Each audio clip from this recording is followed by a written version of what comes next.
Yeah, so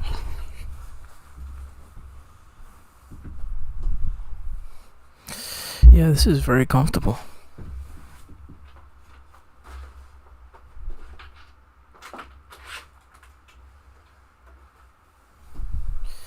I could get used to this.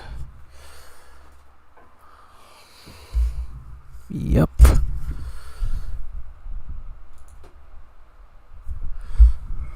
Alright. So I am live. Okay, what the fuck? What's going on, man? I don't care about this shit. I don't care about that. Come on, man. Come on, man. I don't fucking care about that.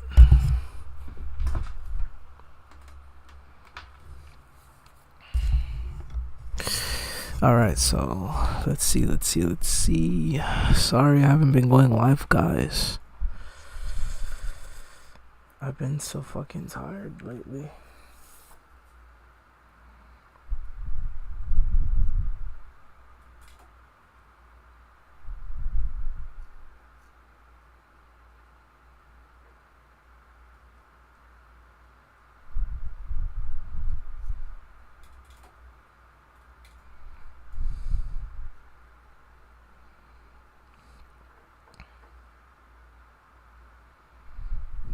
Okay. 14. That's what's up.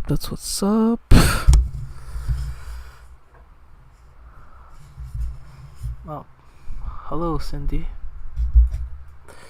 What's your favorite scary movie?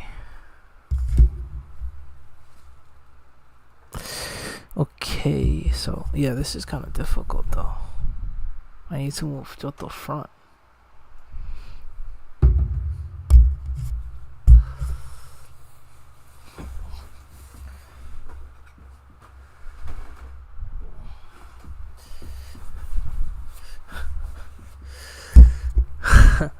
Yeah, I don't know your name. It just makes me think of Scream, Cindy. Well, he says Sid. Not really. Why? I'm trying to, but I also work, so it's impossible.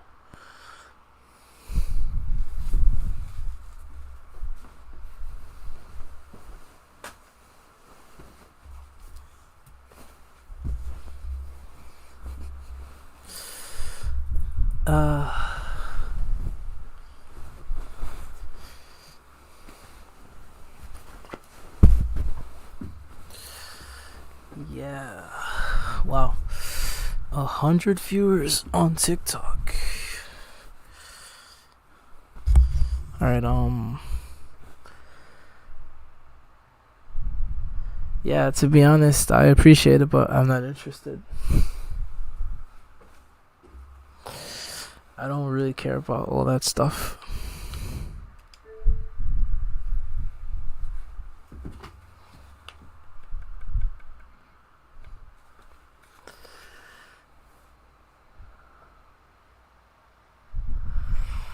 $148 viewers on TikTok. Yeah.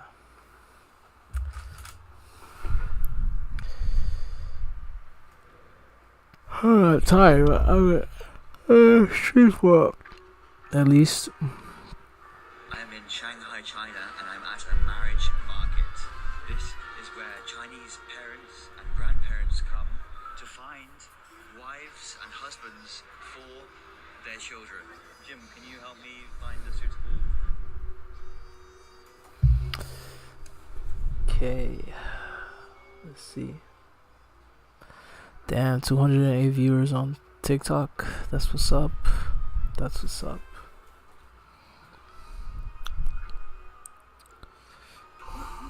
The fuck? Did I level up? Did I? I guess.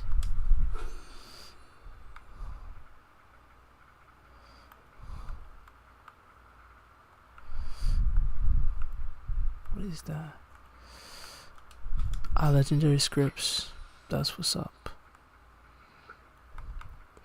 What is that? I really want. Ah, fuck yeah! I really want that. I should buy it, right? Wait, let's see. I got 2,000. Headwear. Shelters.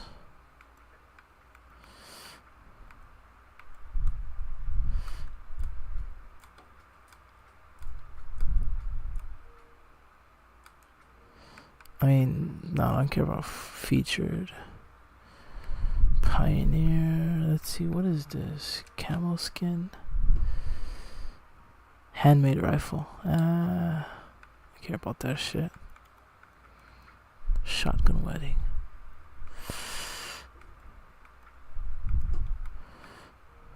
A snack bar. That's funny. The hot dog. For that much? I mean, but how big is it? Are they pretty big? Includes Subway, grandma. I mean, they're fucking plushies, bro. Do you really need fucking plushies?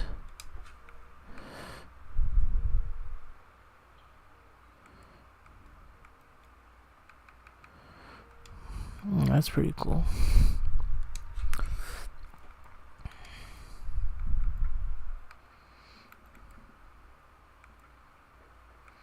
The boxing ring is cool.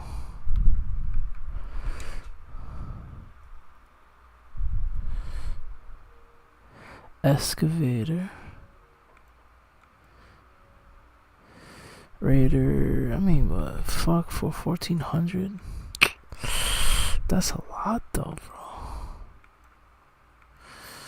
I don't want to fucking use that. Alright, so let's go with this. Let's just buy it. I got it. That's what's up. And oh, let's just save it. There's nothing else. Oh yeah, I wanted that. The hot dog. Oh yeah, the fucking hot dog. No, not the snack bar, the fucking hot dog.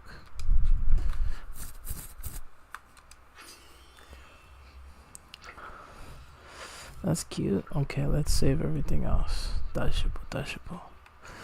The boxing ring, I mean, gather the best right from the wrong, pit them against each other with the clean boxing ring.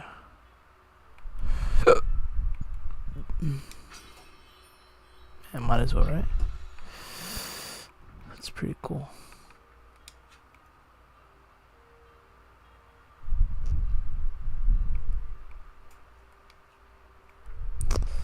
Yeah, I think that's pretty much it. Damn, 481 on TikTok. Thank you. I appreciate you.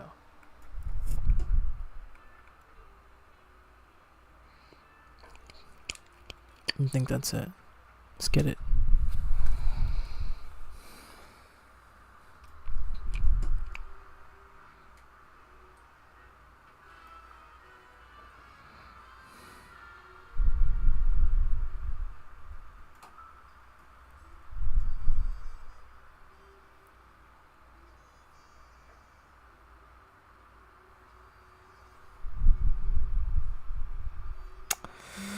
Okay. 本日も4時から渋谷クラス FM にて生放送。今日のゲストはプチョシの世界のぞき穴。本日も4時から渋谷クラス FM にて生放送。今日のゲストは新日本プロレスからエル・デスペラード選手です。よろしくお願いします。本当にこれだけの動画を告知用にアップしております。Yeah. ちょっと Okay, so let's see. 490 on TikTok in 10 minutes. Wow, that's what's up. I should be sleeping, but I want to fucking play. Anything.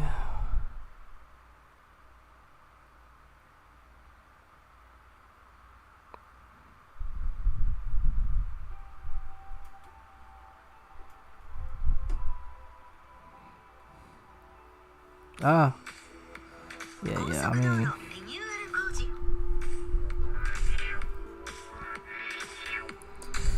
let's finish his podcast.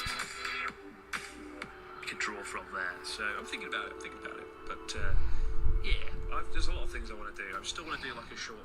I'm working on a project that's coming up, and I wanted to sample some of the sake. And yeah, I learned a lot actually about the whole dragon. Wow. Hello and welcome to the Abroad Japan podcast. Probably the best way of learning about life in Japan without actually being in Japan. I'm your host Chris Board, and joined as always by England's top Japan enthusiast, Mr. Pete Dawson himself. Pete, how the devil are you doing? What's going on?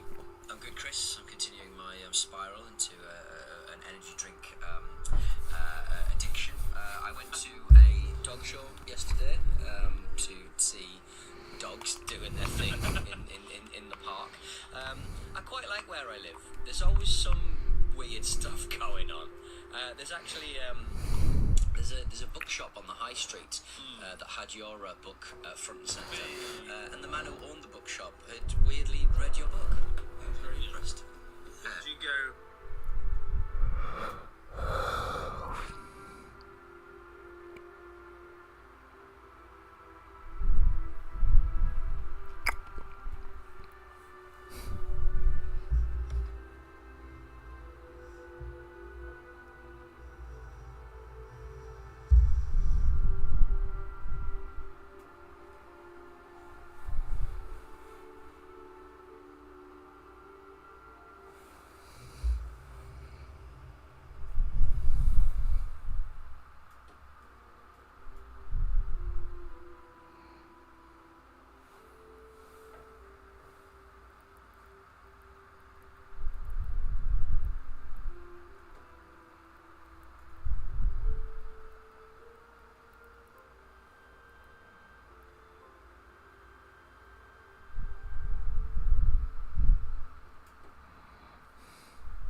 Hold on. I need to update my status. Hold on. Sorry, guys.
Hold on. Sorry, guys.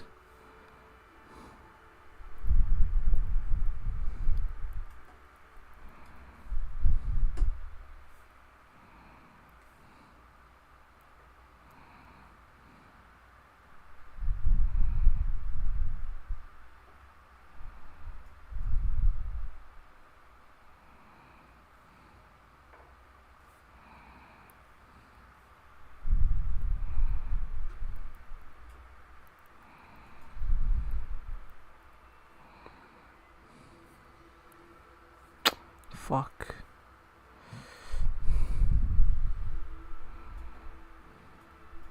Okay. Green.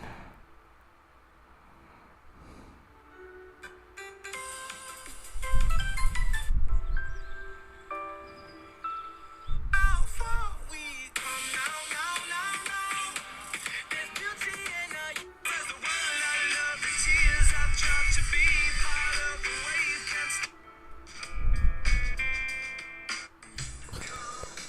Yes, you are.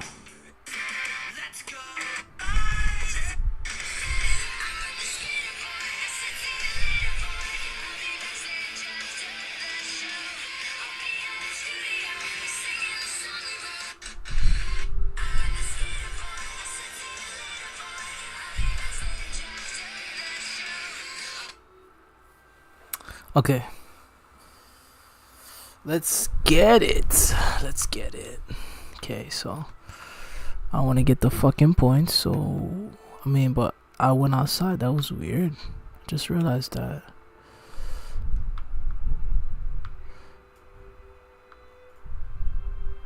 Okay. Let's get the fucking points. Get points for killing this fucking thing. Not that. Wait. I can't run because I don't have no fucking. That makes sense, bro. That makes sense. Now I need to fix my TV. I'll fix it another time. I don't feel like doing it now.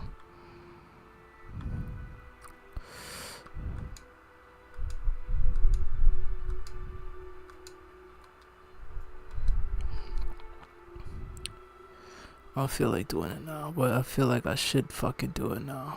Move out the way. Move out the way. It's you I want. Cause I know you're gonna fucking attack me. I know you're gonna fucking attack me. Ah, you disappeared, you fuck.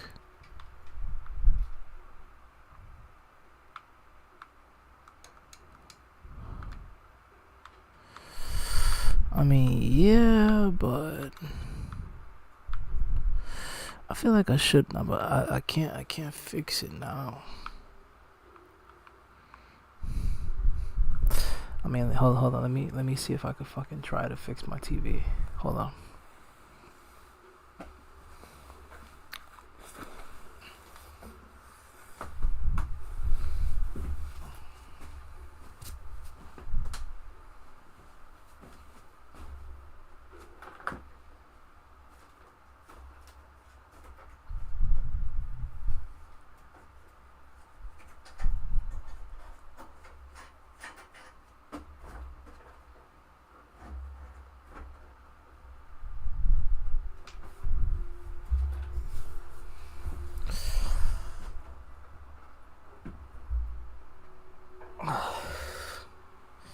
I mean, it's kind of weird, but I guess it works.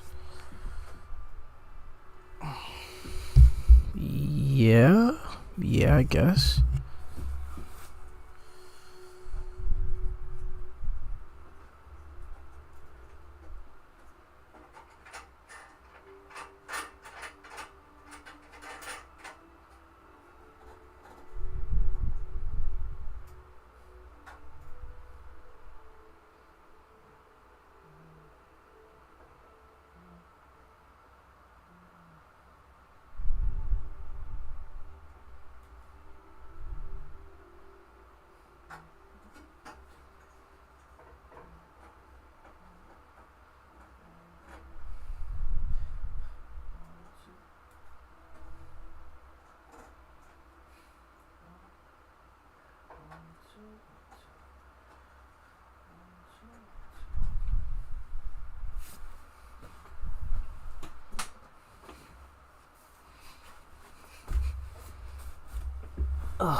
Yeah, sorry about that, guys. I'm having physical difficulties. I adjusted my TV. Now I'm fucking adjusting my mic. Okay.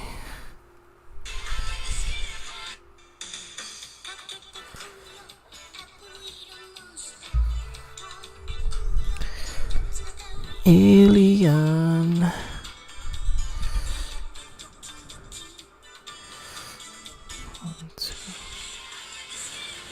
See you later, boy. To the show. Singing the song you wrote. Girl you used to know.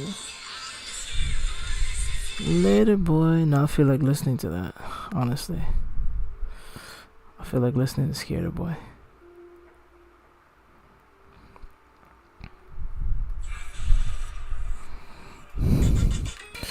Alright, be prepared, guys. Well, I need ammo. Fuck yeah, I need ammo, bro. I just realized I need fucking ammo.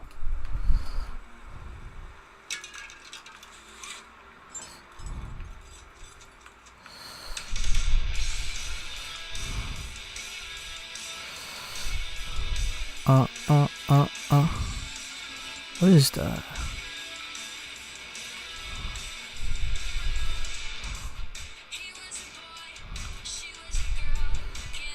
Any more obvious?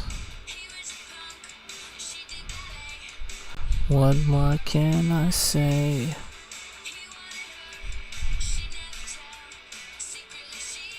Him as well. Stuck up their nose. His baggy clothes. See you later, boy.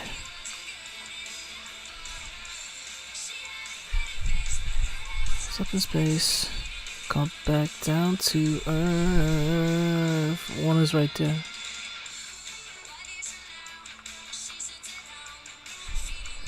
She's all alone. Skater boy rocking on MTV. They got tickets to see a show. She turned down. Skater boy, she said, see you later, boy.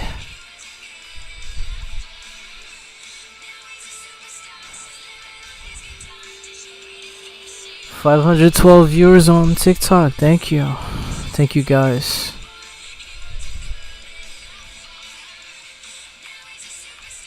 Slamming on his guitar.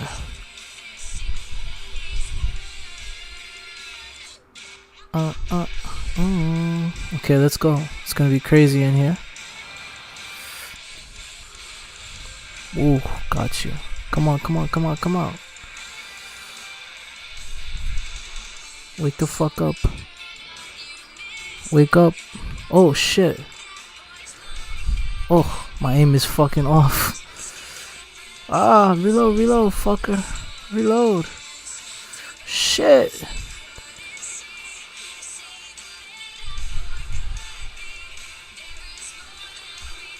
Beautiful. That I didn't join a fucking team.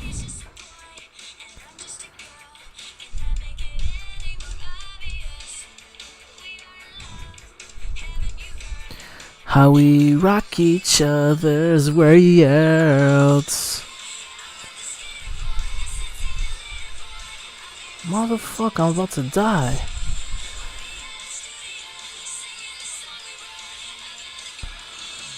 Okay, so let's join a team so I can get more experience points. Casual, full. Okay, let's join. Girl he used to know.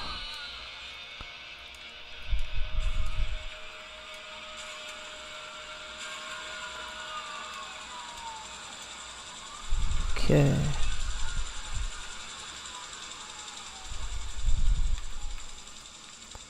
Wait, can I check? Okay. Let's see. Damn. Takes me back. I don't know, why do I feel like listening to Fall Out Boy? Fall Out Boy. Why do I feel like listening to them?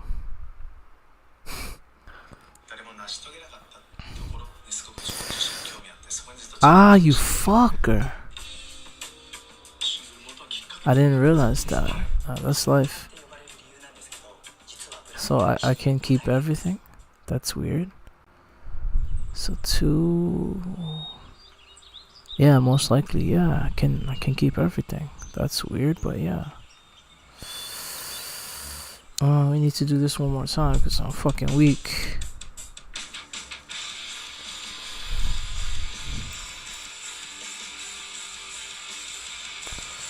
No.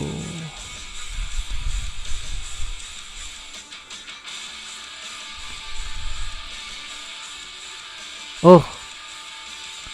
the fuck? Get the fuck out of here. Oh! A Wendigo! You bugging for ya. Everything you wanna hear. Who I am this week. Oh! Damn. Fucking Wendigo.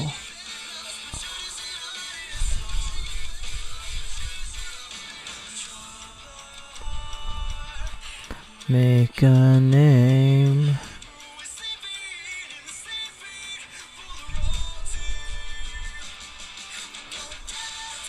Here you're around. Sugar whip going down swinging. I'll be the number one with the bullets. Cock it and pull it. Sugar whip going down swinging. Number one with the bullet. Loaded gun complex, cock it and pull it. Oh fuck. Fuck. Get out of here. Beautiful. There's one here. Beautiful. That's it. Oh! Fucking, oh, my skin crawls. I'm just dying to be here.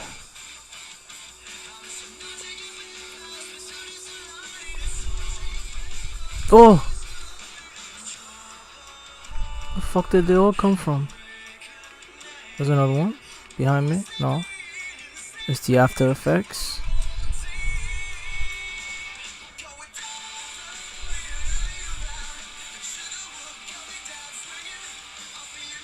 One with the bullets. That's it, right? Yeah, that's it. Oh no, it's a person. It's a dead body. I wanna see my ass.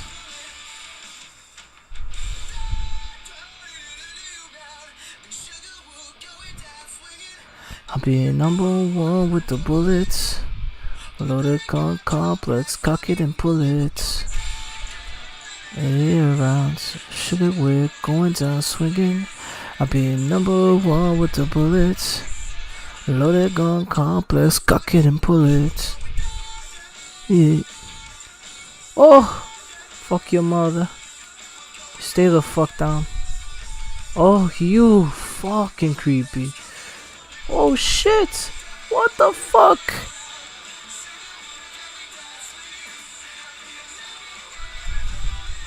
My aim is so off. I'm running. I only have 21 bullets. Who the fuck? Who the fuck are you? What are you doing? What are you doing? I see hearts. He's trying to get me to oh, fuck you.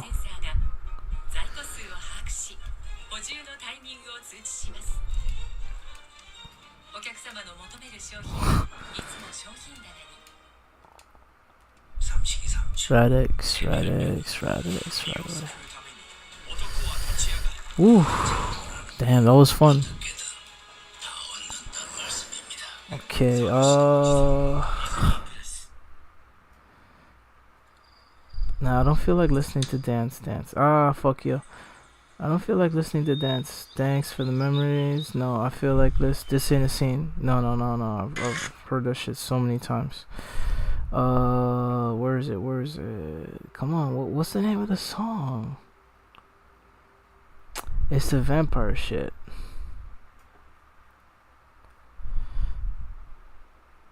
A little less 16 candles. A little more touch me. That's what it's called. That's why I can't remember it. Okay, let's go back inside. And we do all the boring shit.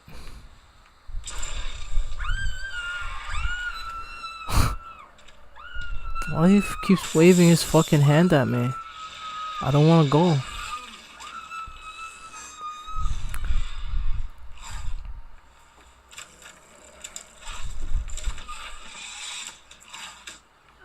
What the fuck is that? You caught yourself, hunters. Eat a dick.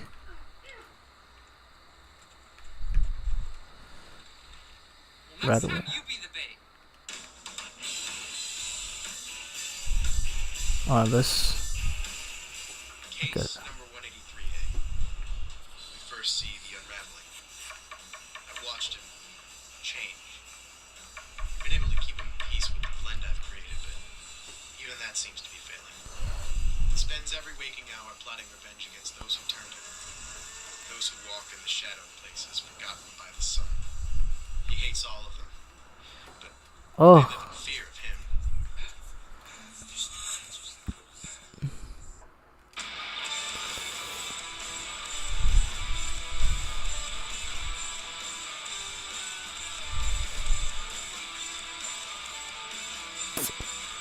I don't want to go to you. Stop waving your fucking hand at me.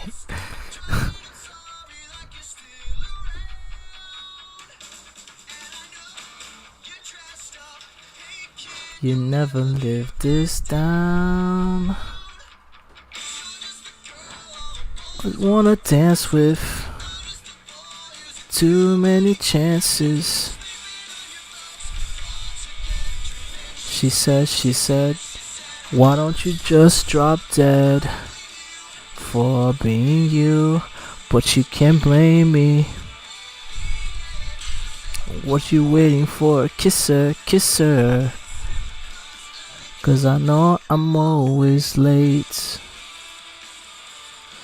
Brings back memories. Fucking high school.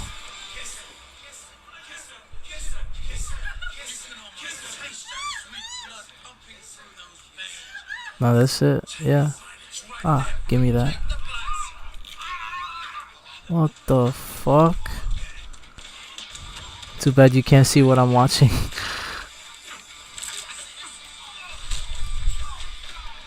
Yeah, I could sell all this shit. Yeah. What are you waiting for? Kiss her, kiss her.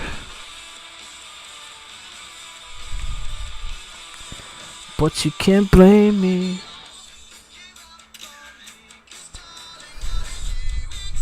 Oh, come on. Nah, there's nothing there.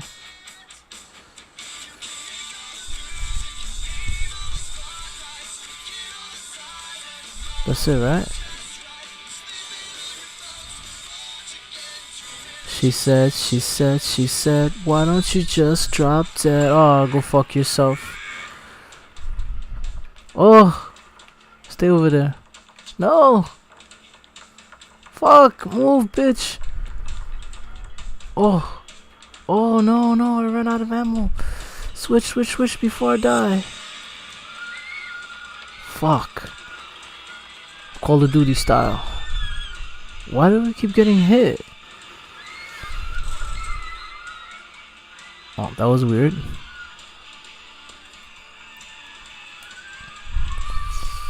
She said, why don't you just drop dead? Bobby Pin. Radix, Scapro. Yeah. Okay, let's go back and fucking explore.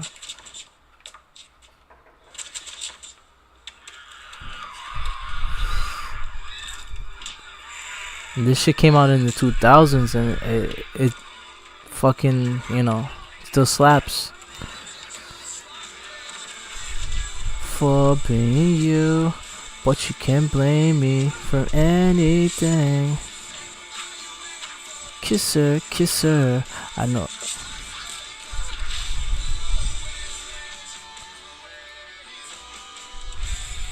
That's it, right? Oh, scared me. What the fuck?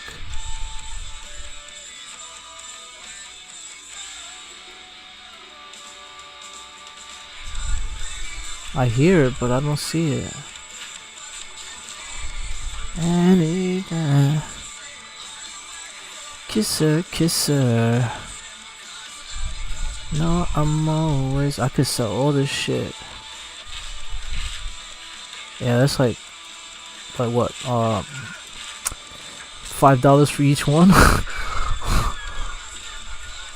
Cause I know I'm always late.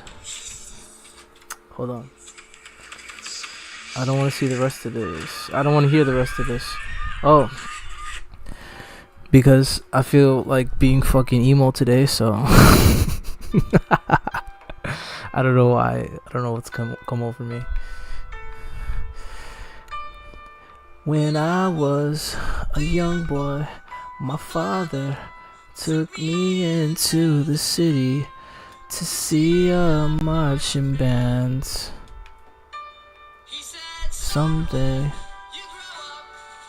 will you be the savior of the broken, the beaten, and the damned? That's it, right? Okay, let's eat, yo. Come on, eat. Yeah, that's it.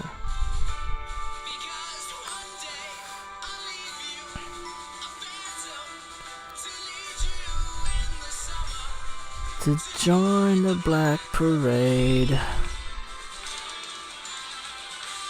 What is that? I'm seeing shit. That's it, right? That's it. The ones that have tops I can take. None of them. My father took me into the city. Marching bands.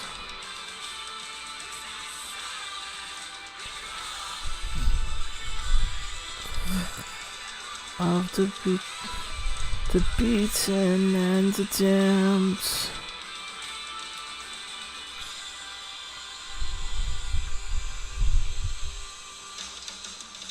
Rakita, right?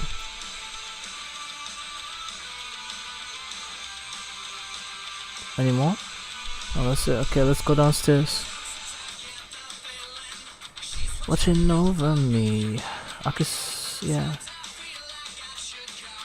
That's it, right? Ah, let's sort out all this shit.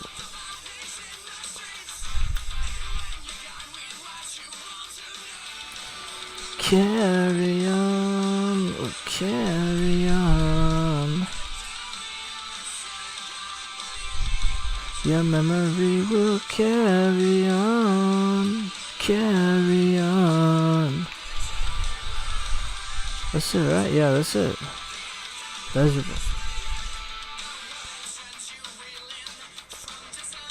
Go cheat. Let's go. No, fuck.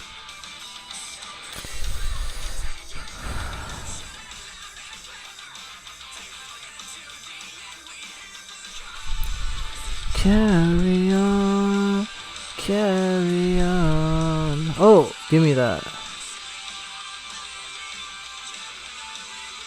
Pre-war money. Carry on.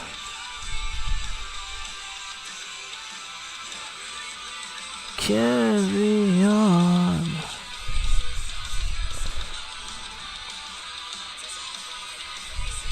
Was I in here before? No, I wasn't. I would have remembered. Ah, the drugs are over there.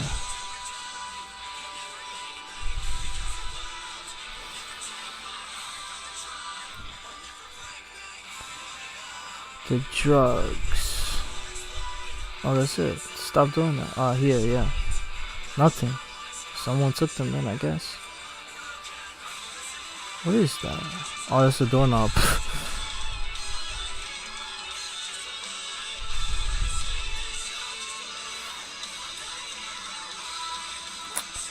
I was here already, I remember. Carry on. Ah. Carry on. Oh, I could sell that. Ah, here's a lot of shit in here, I forgot. All could be sold.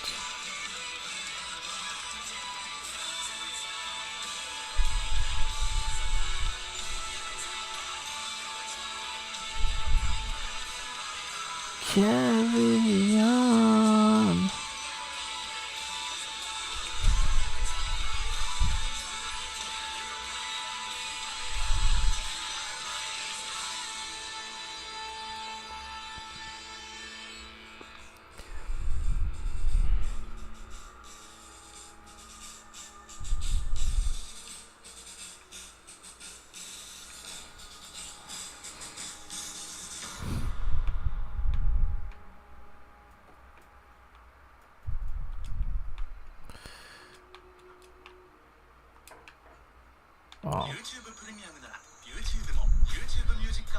Oh, did I miss? Yeah, I missed that.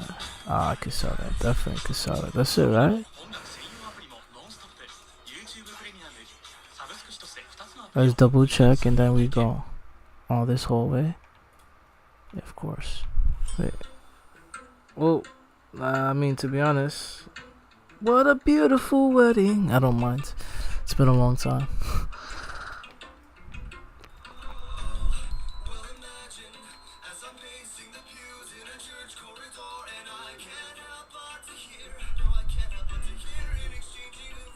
That's it? Beautiful wedding.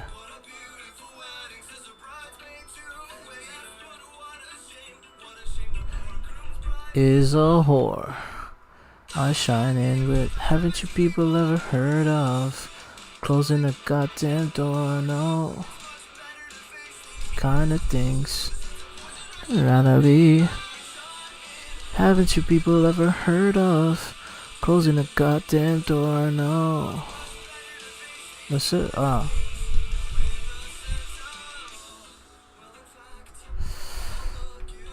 No, that's it.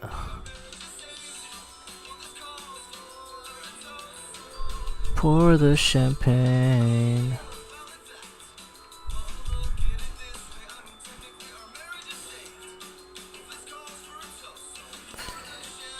Pour the champagne.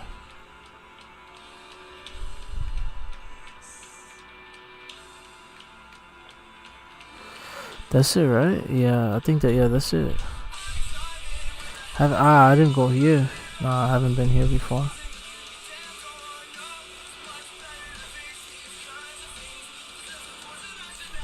I shine in. Haven't you people ever heard of closing a goddamn door? No.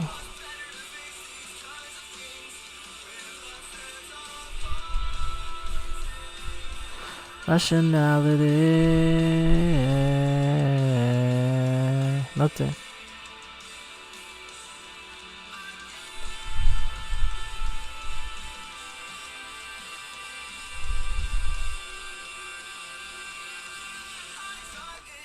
Haven't you people ever heard of? Well, let's get the fuck out. Okay, so where do we go to save? No, I should go to Shining. Haven't you people ever heard of closing a goddamn door? No.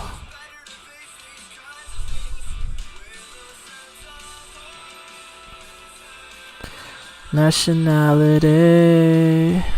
Okay, so alright, let's go. Hopefully there's no fucking monsters here. Is it this way? No, it's not this way. It's this way. I shine in with. Haven't you people ever heard of closing? Oh, yes. Yeah, high school. Feel like crying now, man. I remember I used to listen to this. Doing just fine. It started out with a kiss. How did it end up like this? It was only a kiss. It was only a kiss.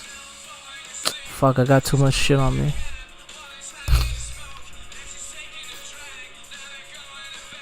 Oh, I fucking knew it. I fucking knew it. Get the fuck away from me.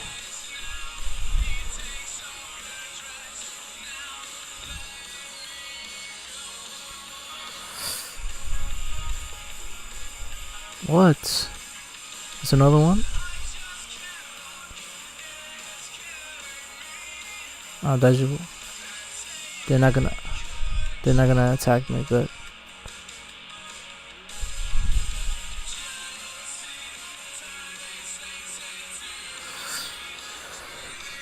Sick lullaby, smoking on your alibi, but it's just the price I pay. Destiny is calling me. Open up my eager eyes, 'cause I'm Mr. Brightside.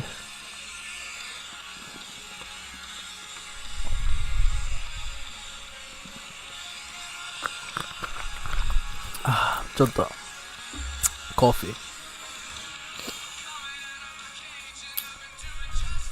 Gotta be down because I want it all. Okay, let's do this.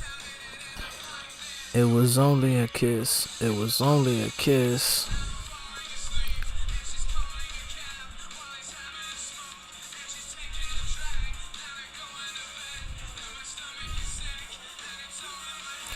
An auto grenade launcher.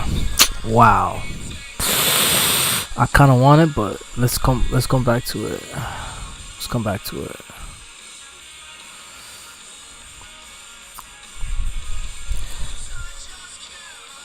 It's killing me, taking control. Bloodied. I need ammo. Can we dodge the ball? Price I paid, destiny is calling me. Open up my eager eyes. I'm Mr. Brightside. Where is it? Where is it? It's here, right? No, it's not here. I could do it now.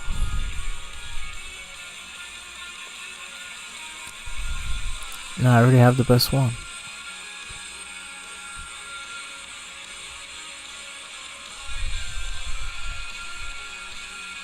I mean, nothing.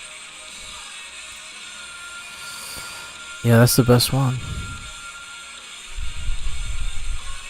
So where the fuck? I don't get it. I mean, no, I don't want to do that anymore. Sorry. No, was it precise? No, it's not precise.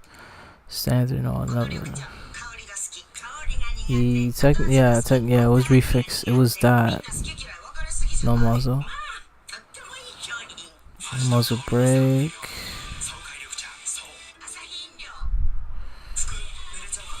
Yeah, there's no point to that.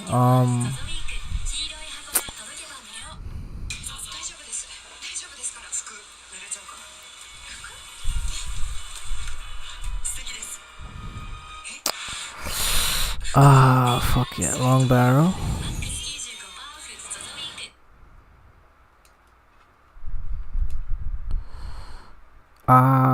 Medium, standard size, short.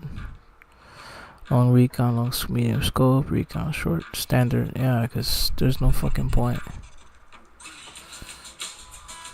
What the fuck is this? Oh, okay, I'll leave it. I know the song.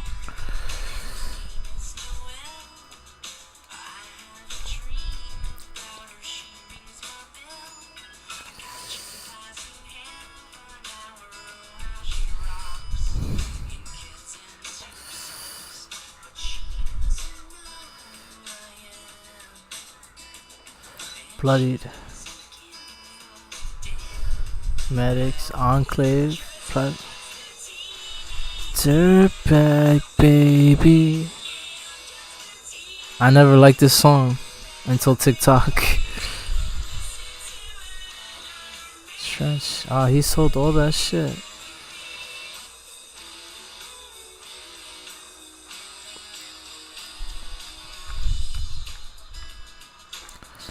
Alright, let's talk to you first. You got the good shit.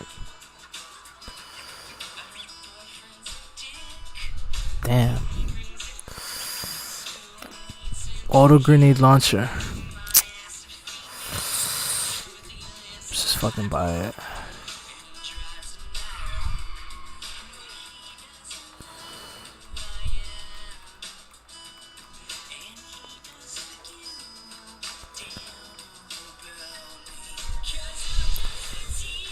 That's it.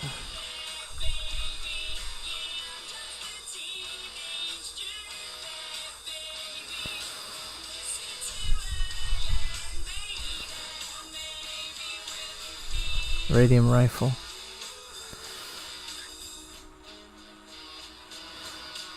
Harpoon.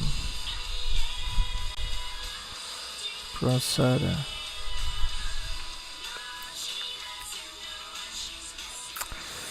Woo.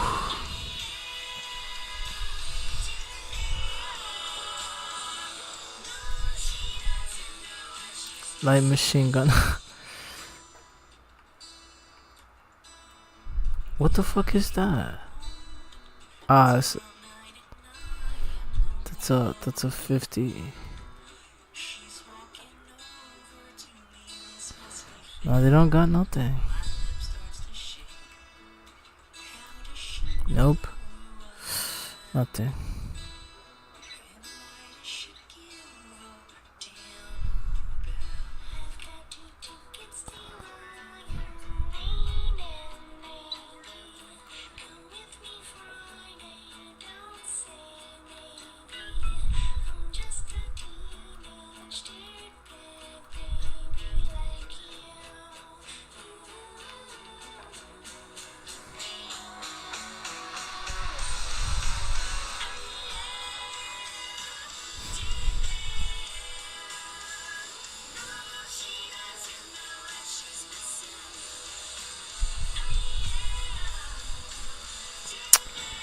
Auto, it's right there.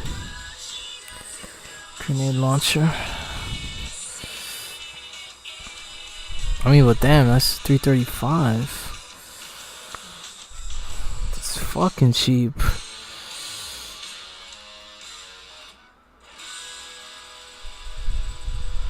I should just buy it.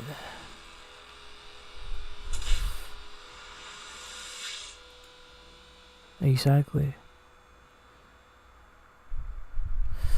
I'm just a teenage dirtbag baby.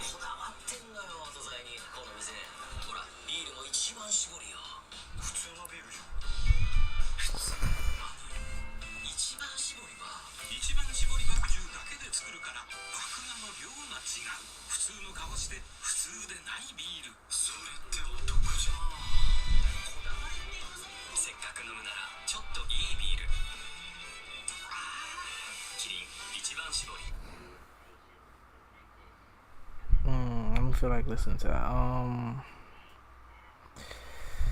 Oh, I miss you, man. I really miss you, bro. You know who you are.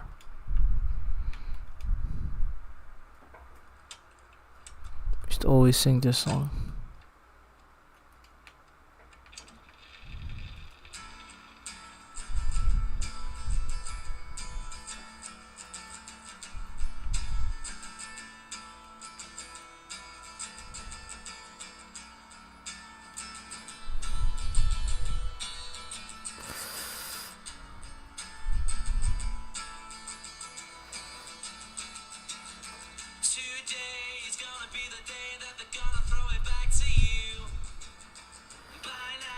Excavator.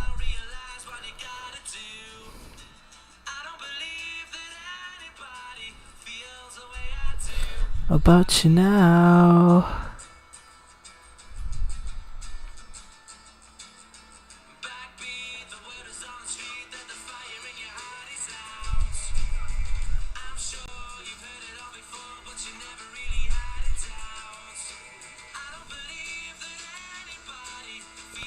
Where do about you now?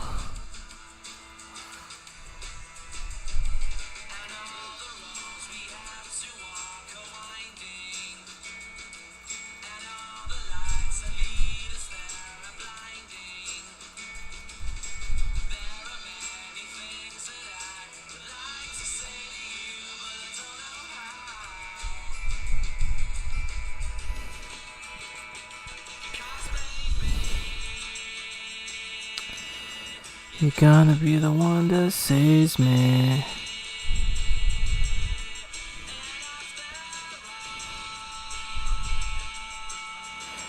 You're my wonderwall.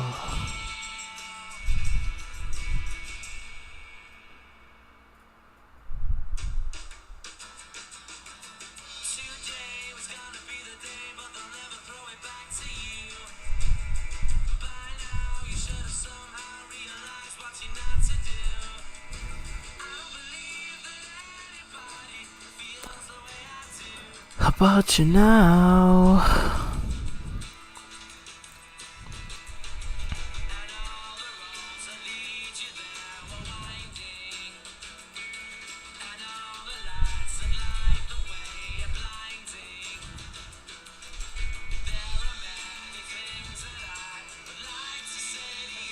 But I don't know how.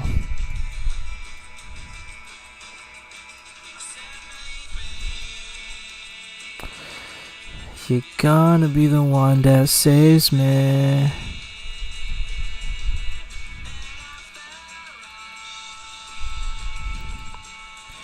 You're my wonder wall.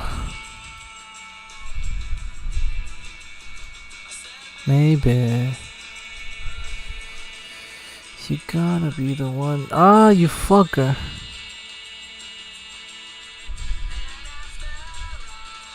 Did I?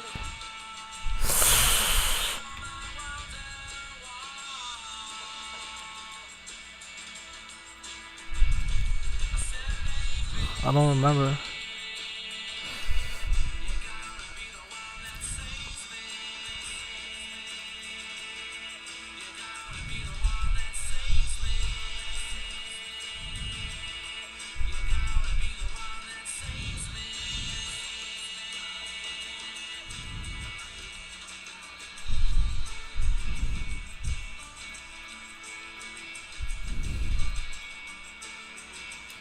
Alright, let's see. Yeah, I should drink first.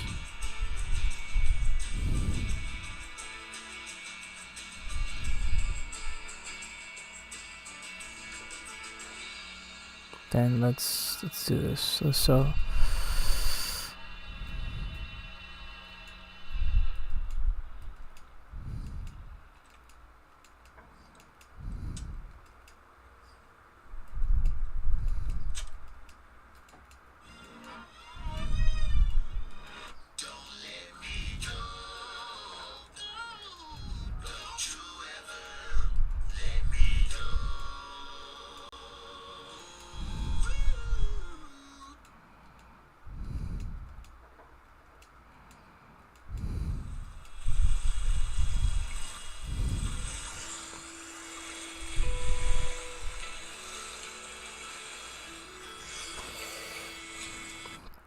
I don't know. 21 Guns, no.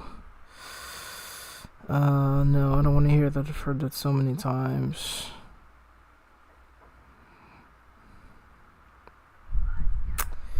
I don't know, man. Okay, this sounds interesting. We all need a mom. We need you to be Mamala of the country. Mamala? I love people. I love every human being on the planet. I'm fascinated, and everyone has a story. The thing that is unique about it is that it's so performative. I deeply apologize to writers. I deeply apologize to unions. I know there's just nothing I can do that will make this okay. Drew Barrymore is in hot water after pissing off all of Hollywood. She might think she's being quirky, getting all handsy with her guests, and sitting on her couch like a 6-year-old, but it's coming off cringe and unprofessional.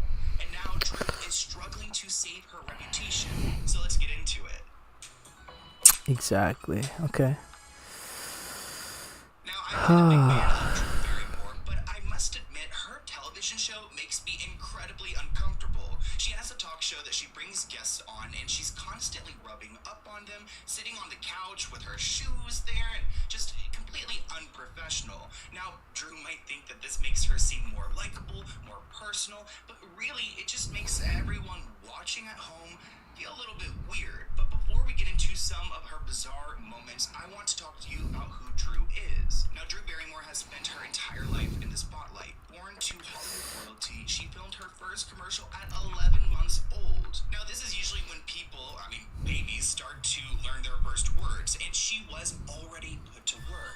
This is a baby. This is a baby. My stream is okay. If you're trying to sell me something, I'm not interested. I just want to say that. Puppy should have his very own puppy food. That's you right there, right? I think we can all agree that is a cute commercial. commercial, and Drew appears to be bright and bubbly. She seems like someone who isn't afraid to open up. But despite these positive characteristics, many people seem to strongly dislike her, both for aspects of her personality and for actions she's taken in the past. Let's start off by talking about her warmth and her kindness, because it comes off fake to a lot of people, myself included. Now, Drew Barrymore's most recent brush with internet hate comes after her interview with Vice President Kamala Harris. Now, these two sat close together on the couch, as Drew does, and she was quoted saying, "I've been thinking in my head that we all really need a mom. I've been thinking that we all really need a tremendous hug in the world right now, but in our country, we need you to be Mamala of the country." Her name is Kamala. She thought it would be cute to call her Mamla. It's just kind of cringe. Now, it turns out Vice President Harris is actually called Mamala by her stepchildren Cole and Emma. And of course, the nickname is a mix of her name with the word mama. But after her declaration, Drew Barrymore leaned in and took Kamala's hands in her own, and she said, "When we lift each other up, we all rise," which sounds like a ChatGPT quote. We all need a mom. I've been thinking that we really all need a tremendous hug in the world right now. But in our country, we need you to be Mamala of the country. Now, you might have thought that was a sweet moment, and it kinda is, but it's also just so uncomfortable. After the interview aired, it didn't take long for people to express their extreme distaste for how Drew conducted herself with the vice president, which I think it's almost like dealing with royalty. I mean, these are like our kings and queens if we were to have a monarchy, so you don't just grab their hands and sit on the couch all comfy and disrespect our world leaders like this. There's a TikTok I came across that I'm in love with, because the way that she describes Drew Barrymore and how she's trying to be perceived is right on point. That video of Kamala going around with Drew Barrymore where she's like, we need you to be the country's Mamala. So the thing that's driving me crazy and that I can't stop thinking about is the fact that now a lot of people are talking about it, but this is the thing. When Drew Barrymore first started that show, I immediately got the ick from the way she interviewed her guests. But what she does is she builds the premise of her entire show as if it's a revolutionary act to interview people barefoot and with her legs crossed, because she's basically unmasking office culture, and thinking that that's some new crazy vulnerable thing. But the thing that gives me the ick about it is that it's so performative. When I first saw that show come out, I remember being immediately put off, because I'm very sensitive to body language, and it's such a perfect example to me about how we are so easily duped by the difference between performative niceness and the actual integration of being kind. Now, this TikToker is open about her autism, and people who are typically autistic, they don't like to be touched. A lot of people in general, they don't like to be touched. So I wonder if someone is going on the Drew Barrymore show, are they giving a heads up that, this woman is going to try to press you, try to get you to cry because she wants to get clicks. And it makes me question, how good of an actress is Drew Barrymore? I mean, is this all an act? Because she must not be that great, because nobody's buying it. And I don't think it's just the viewers at home that feel uncomfortable. I mean, even the vice president is clearly uncomfortable in this setting. Yeah, the Mamala clip is all-time cringe. Even Kamala cringed. If you're making Kamala cringe, Mamala, you see, that's the type of thing I would expect from someone that would sit that close to me on a couch. If there's one thing about me, give me my space. Keep in mind that Kamala has to deal with a bunch of different people, and I wouldn't be surprised if Drew was one of the more difficult ones. This person commented, who could also use a hug? All the writers Drew Barrymore passed when she crossed the picket line. Another person commented, "Good Lord, this is so cringe." And then finally, this person wrote, "Drew practically sat in her lap." And that's where my discomfort comes in. I don't want anyone touching me, especially I don't know. I don't want any women touching me either. I'm a gay man. I don't want a man touching me unless you're my boyfriend, and I definitely don't want a woman touching me. So if she were to get all touchy-feely, I would probably tell her, "Excuse me." Many content creators have remarked that Drew's interview style makes her seem like she has no concept of personal space. She sits with her legs tucked under to show how cool and casual she is. She's a close talker who touches her guests often, sometimes even getting on the floor and hugging them. She better have a fresh breath getting all in people's faces like this. Drew actually commented on her interview style in a conversation with Jimmy Fallon, noting her fascination with people is what drives her to get all comfortable and try to get them vulnerable. But in my personal opinion, like I said, I think it's to try to make these people express emotion, to kind of clickbait them. She's really trying to push their emotions and get a reaction, and she will use her body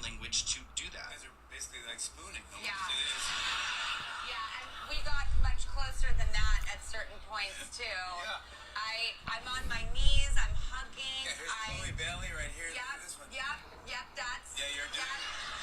You can't sit in your chair. No, I feel Get in there. this magnetic pull. I Sit in love thing. people. I love every human being on the planet. I'm fascinated, and everyone has a story. It's so fun to literally get to be a conversationalist at work. Yeah. It's the coolest thing in the world. Now, I consider myself a friendly person. I like a lot of people, but I do not like everyone. And Drew saying, oh, she loves everyone, it's just unrealistic. So you love Jeffrey Dahmer? So you like the perverts out there? You like little, creeps that are in prison for crimes? You like the murderers? You like all of them? I just oh God, let's be real for once. The way that Drew Barrymore conducts herself in her interviews give fans such an ick that it's become a meme. It's universally known that if you're gonna watch the Drew Barrymore show, you're gonna be cringing. Let's take a look at some of these tweets. This person writes, the guest, can I be honest for a moment? And Drew Barrymore all up in their face saying, this is a safe space, go on. Another person wrote, Drew Barrymore during an interview, and it's a woman looking under a stall. We've got another clip where Drew Barrymore interviews people by holding them. And she also tries to get emotional and cry with people, which is what we are making fun of. And I get the shtick. I get what she's trying to do. She wants to be revolutionary. She wants to seem different. And she seems different, but different isn't always good. Drew Barrymore interviews her guests is certifiably, clinically insane. I get it. She's not like every other interviewer. She's fun, cool, the fun aunt, Oh, what is this? But this is, what is this? Okay, so now let's do something. Okay. Beagle. Can I get some space? The feet, it's just, this is the worst girl at the party type behavior. I mean, I agree with this man. This is just unacceptable. It's weird. It's awkward. It's just why even have the chairs now? Why even have the chairs? Also, can you do this behind stage? It's just, they know what they're doing, and that's why we're talking about it, because it grabs your attention. But if Drew Barrymore is this kind, now I know what I wanted to do. So sweet, a person of the people. It's like Princess Diana, she's like the people's princess. That's what Drew Barrymore wants to be. Well, then why is she so hypocritical when it comes to her own show? She cares so much about people, but she can give a rat's ass about her writers. And she made that very clear when Drew Barrymore says her talk show will resume while there is a strike. People are picketing outside of her studio, and she is walking in like there is no problem. We see the actors go on strike. We see the writers go on strike. And she should understand how important this is. This article writes, during the height of the Writers Guild of America strikes, Barrymore essentially crossed the picket line to bring her talk show back into production without its writers. This act left many people confused, angry, and disappointed, as they should, because this woman who's supposed to be so thoughtful and caring it's fine. is doing the complete opposite. No other shows are continuing, but there's a red flag. Barrymore and her team are breaking unity with the strike and causing great danger by trying to prove that shows like hers can move forward without professional writers. Drew Barrymore is a scab, any guest who appears on her show is a scab, and anyone who sits in the live audience is supporting scab behavior. Now, on September 11th, 9/11/2023, Jesus, Drew Barrymore made a decision to return to the air. I like how she did on 9/11, great, on all days to do this. She decides to announce that she's coming back with the Drew Barrymore show because she doesn't need writers. Now, her decision caused major backlash, including the National Book Foundation's choice to rescind her invitation to host the 74th National Book Awards. I didn't even know there was a National Book Awards. Look at me trying to spit that out. But even the book people, they were like, yeah, no, you suck. We don't want you to host anymore. She was losing gigs over this. In a statement shared to Instagram, Drew wrote, I have listened to everyone and I'm making the decision to pause the show's premiere until the strike is over. I have no words to express my deepest apologies to anyone I've hurt, and of course, to our incredible team who works on this show and has made it what it is today. We really tried to find our way forward, and I truly hope for a resolution for the entire industry very soon. And of course, she's issuing this apology after getting major backlash. I mean, I felt like her show was going to be canceled after this because nobody was liking her, especially in the industry. I mean, I lived in a building that had a writer there, and they were just flabbergasted at the fact that Drew would go and continue this and believe with confidence that she could run this show without any support. Drew said, "I own this choice. We are in compliance with not discussing or promoting film and television that is struck of any kind. I want to be there to provide what writers do so well, which is a way to bring us together and help us make sense of the human experience." She wants us to make sense of the human experience, or she wants her show back so that she can get a paycheck. Drew actually posted an emotional video on social media where she went on to say that this was not okay and that this was not a PR situation and that she's genuinely torn up by hurting so many people. And honestly, I do think she's upset that she did hurt so many people, but I also think that she initially made a selfish choice to try to get the show back on because she wanted to get the benefits. I mean, she also would have been one of the only shows that was in production, so it probably could have brought more popularity to her show because she's the only one. So yeah, I think that she initially moved with intentions to gain, and it bit her in the ass. I deeply apologize to writers. I deeply apologize to unions. I wanted to own a decision so that it wasn't a PR protected situation, and I would just take full responsibility for my actions. Okay. I know there's just nothing I can do that will make this Okay, where should I go now? It's not okay with. This is bigger than me, and there are other people's jobs on the line. Okay, let's. I want to just No, put I one don't foot need in to. front of the other and make a show that's there for people. So Drew Let's go is sorry here. if you didn't get it. That's what she's trying to say. Drew Barrymore went on to tearfully apologize, yet many people felt that their trust was lost and that in the end, actions speak louder than words, which is what I agreed to. This person wrote, "She's obviously reading from a script. Look at her eyes, camera to the left, script to the right." Another person writes, "Something just feels off when actors and actresses try to apologize. They're acting." This person commented, "I had to watch this twice to confirm that it was another..."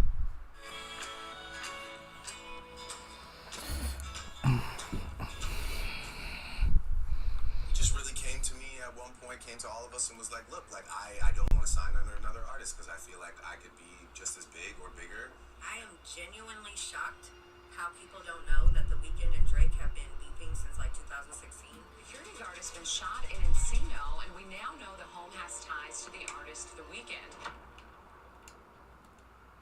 While everyone is busy talking about Kendrick Lamar and Drake, I think it's a good time to look at Drake's feud with The Weeknd. These two started off as friends. Actually, The Weeknd claims Drake stole a lot of his music, and he got upset when The Weeknd wouldn't sign to his record label. Drake's frustrations intensified over time, and once their romantic lives started crossing paths, this feud was officially born. And now it's becoming more heated than ever, so let's get into it.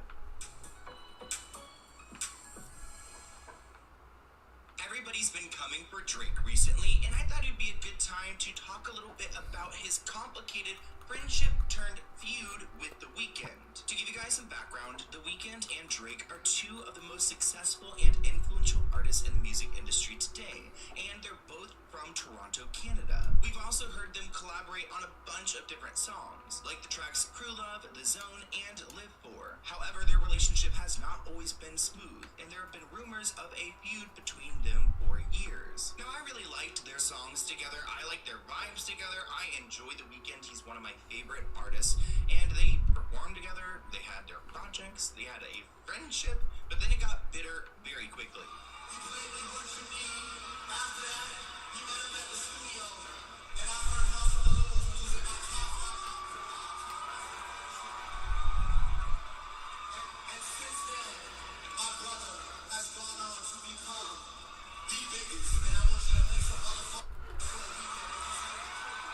So at that point in time, it seemed like Drake was very supportive of The Weeknd. According to sources, the main cause of their rift was related to their business decisions, which could get really messy really quickly. The Weeknd, whose real name is Abel, started his career by releasing music for free on the internet, then gaining a loyal fan base, which I was one of those people back in the day, following him on MySpace. He got the attention of Drake, who helped him gain more exposure by featuring him on his album. Drake actually offered him a record label deal with OVO Sound, but then The Weeknd declined and chose to sign with Republic Records. He just really came to me at one point, came to all of us and was like, look, like I don't want to sign under another artist because I feel like I could be just as big or bigger, and I want to start my own thing. And it was never like, I'm to this day, I'm always excited, always super happy for all those guys.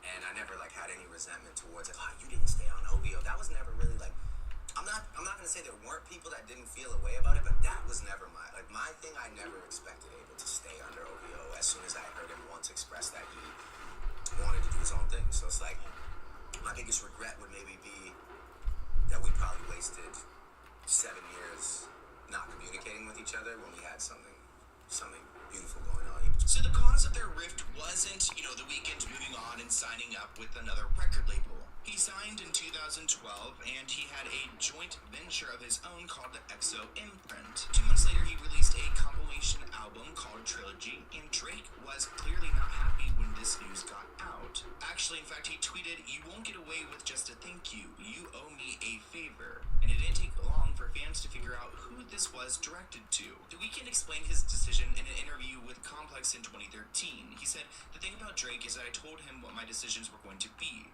and then he was down with it from the beginning." However, some fans speculated that Drake was not happy with The Weeknd's choice and felt betrayed by him. They also noted that Drake seemed to diss The Weeknd on his song 5am in Toronto, where he rapped, "I show love, never get the same out of," from people.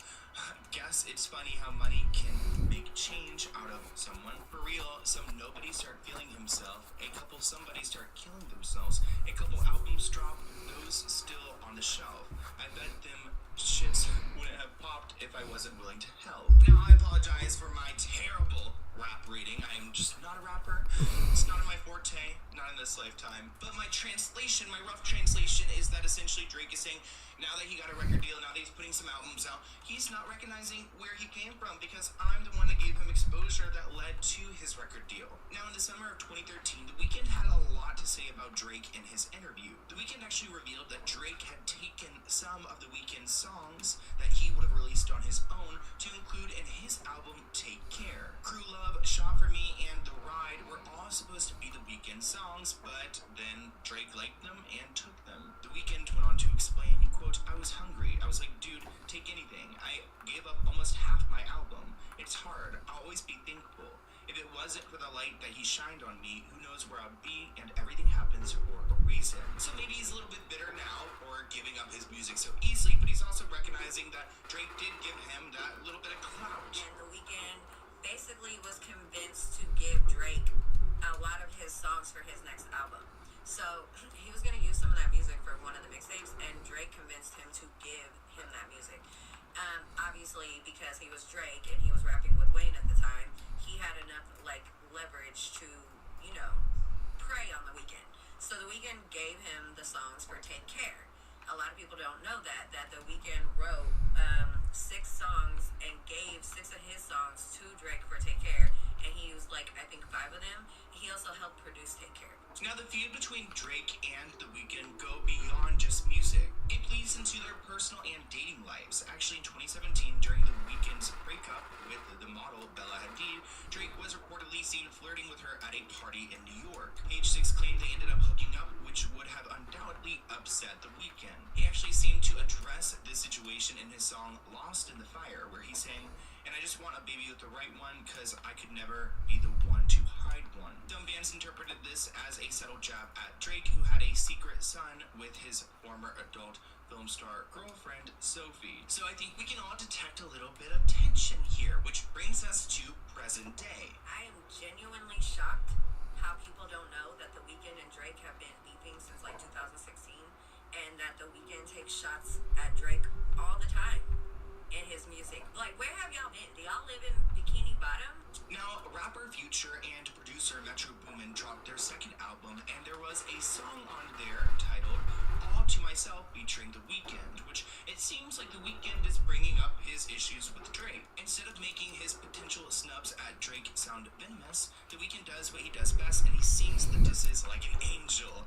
In this song, it was quoted saying, "They could never diss my brothers, baby, when they got leaks in the operation. I thank God I never signed my life away, and we never do the big talk. They shooters making TikToks." Now it appears The Weeknd is throwing shots at Drake, referencing their past relationship in the early 2010s. Drake gave The Weeknd a co-sign and wanted him to be part of OVO Sound. And as we know, The Weeknd ended up signing with Republic because reportedly he did not want to be treated like a side artist. The same way that Drake has treated a lot of the artists who are below him, like Party Next Door and Mahad Jordan. Drake has an affiliate named Baka Not Nice, and he makes a bunch of TikToks, and it seems like The Weeknd is making fun of this guy making these TikToks, saying that they are just a bunch of phonies. The Weeknd's point is that Drake's shooter, Baka Not Nice, who we should be afraid of because he's in a gang, is actually making lame TikToks. So we're not afraid of him because he's over here on the TikTok.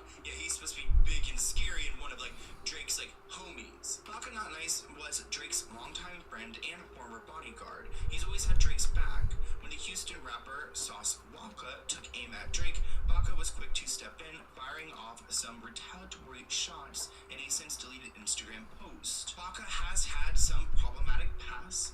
For example, he was arrested on several charges, including human trafficking. He was accused of allegedly forcing a 22-year-old woman into prostitution, harming her, and uttering death threats. If you guys watch my video about Drake and Kendrick, you may remember that Kendrick put Drake's house on a map and put a bunch of little symbols, and it seems like the symbols that he was putting on that map are actually representative of the people who are in Drake's life, like Baka Not Nice. Drake responded to The Weeknd on his track Family Matters. The diss track was meant for Kendrick during the Drake and Kendrick back and forth, but he managed to sneak in a diss to The Weeknd as well. Drake said, "Knew it was smoke when Abel hit us with the serenade." He said, almost started reaching for my waist. Ooh, Abel, run your effing bread. Need to buy some more chains for more guys. Actually, oh my gosh, not me thinking, okay, reaching for his waist. I thought it was gonna be an intimate thing. He's probably talking about reaching for his waist to get a gun. Oh my gosh, I'm so ignorant. Yeah, so I don't think it's, I don't think it's a homo thing. I think it's a gang thing. He raps, and when you boys got rich, you had to run from it. Cash blowing Abel's bread, out here tricking. The stuff we do for bitches, he's doing for guys. So yeah, maybe he is trying to say that The Weeknd is gay. He's saying that The Weeknd is buying chains for his brothers and stuff like that. I don't know. It's he tried to do a little sneak diss to The Weeknd. So this line is clearly directed to The Weeknd, who has resided in New York and Los Angeles since becoming successful. Drake then goes after Cash XO, who 200以上の業種のニーズに応えるマンデー.comマルチプロダクトの登場です。全業務をシームレスにつなげ、コミュニケーションを促進し、ビジネスをさらに加速させることができます。新しい働き方をマンデー.comで実現しましょう。 The fuck is that? Weeknd's manager, stating that he is giving out high amounts of The Weeknd's money to men in the form of tricking, which describes when rich people fly women out and buy them extravagant gifts for intimacy. So maybe not The Weeknd being gay, but The Weeknd's manager's gay, and I guess The Weeknd's manager's using a bunch of The Weeknd's money to get boys. That's the story that Drake is telling. But he says in Family Matters, Weeknd music getting played in all the spots where boys got a little more pride. That's why all your friends dip into Atlanta paying just to find a tour guide. I'm a little personally offended. Not really. That same source has further reported that since Atlanta, the place where The Weeknd performs, is frequently referred to as a gay capital, that Drake is implying that The Weeknd is well liked within the gay community, which Drake is the most streamed artist ever. I think he's liked by every single community. Plus, I'm pretty sure West Hollywood is the gay capital, not Atlanta. Last week, a security guard was shot outside The Weeknd's home in California. The shooting raised more eyebrows in the hindsight as fans wondered if it's connected to the public feud between Kendrick and Drake. The shooting took place at 2:25 in the morning. According to a report, the unnamed security guard was on watch in a guard shack outside the building where he heard several gunshots. Then he realized he had been hit. He saw 3 suspects flee the scene, all wearing hoods and masks. Security guard has been shot in Encino, and we now know the home has ties to the artist The Weeknd. About 2:45 this morning, there was a shooting. The security guard was shot. Transported condition is unknown, so it's unclear right now if the security guard was shot during some sort of attempted robbery or burglary into the home, or if that security guard had been targeted here. Now, for whatever reason, Drake really does not like The Weeknd's manager, Cash XO. Actually, on a song Push Ups, he went after him multiple times. I can't even, rap this. He says, y'all, blank manager was Chubb's little blunt runner. Claimed the 6 and you boys ain't even come from it. When you boys got rich, you had to run from it. Cash, who has managed The Weeknd since 2011 and co-founded XO Records with the singer, has yet to respond to Drake's disses. Now, I want to remind you guys that the shooting at Cash's home happened on April 29th. We learned about it on May 8th. Well, a week after the shooting, there was a shooting at Drake's mansion in Toronto. Articles read, much like the incident at Drake's mansion, a security guard was shot at Cash XO's home in Los Angeles. A couple days after the shooting, police were called about a trespasser at his home around 3:30 p.m. on a Thursday afternoon, which is a little bit scary because this trespasser was involved in an altercation with a security guard who was then later taken to a hospital. Also, when they're out there around 3:30 p.m., it makes me even more scared because I feel like they're checking out the place during the daylight to see how they're going to get in at night. A man was injured yesterday in a confrontation with security at Drake's Bridle Path mansion. Police say they were called to the home on Park Lane Circle around 3 p.m. for reports of a trespasser. Before police arrived, there was a confrontation between the man and security at the home. A shooting in front of the home earlier this week that injured a security guard remains under investigation. Then Toronto police officers were called to Drake's home around 2 p.m. on a Wednesday after an individual attempted to gain access to the property.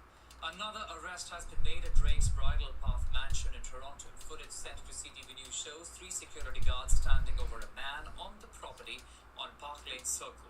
Police say they were called around 1:30 this afternoon for reports of someone trespassing. It's the third time someone has been arrested on the property since the shooting Tuesday morning left a security guard critically injured at Drake's mansion. So if this feud has anything to do with these trespassers and these shooters, it seems like they're all sending them after each other. I mean, celebrities' homes, they get targeted all the time, but this with the public, social media spats, it's all really, suspicious. Also, I do acknowledge that when these, feuds happen online, fans become enraged. Some fans are not mentally well, and they will go and take it into their own hands. So, could be the fans' work, but it's probably the rappers sending people, their goons, after each other. So, to sum it up, The Weeknd's manager's mansion gets shot at last week. Then Drake's mansion gets shot at this week. Everyone's blaming Kendrick, but, you might need to look at what's going on between The Weeknd and Drake to figure this out. This person asked on Twitter, is the shooting at Drake's home retaliation? The Weeknd's manager home was shot up here in LA last week after Drake dissed him. These 2 shootings sound like Canadian beef. Another person wrote, all while rap beef is going on, we get 2 shootings involving The Weeknd's manager and near Drake's crib. Toronto beef is brewing simultaneously. There's a lot going on here, and this feud is fascinating to me. I hope nobody gets hurt. Seriously. Can't we just use our words? I like when people are so witty and so smart and their raps are so good that they just end someone with their intelligence. But I want to hear what you guys think in the comments below, and I'll see you in a new one soon. Bye, guys.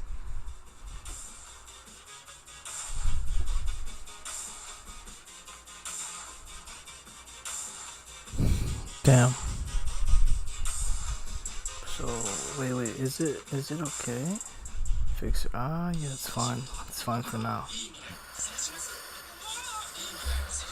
So let's go this way. We need to go this way. That's it, right?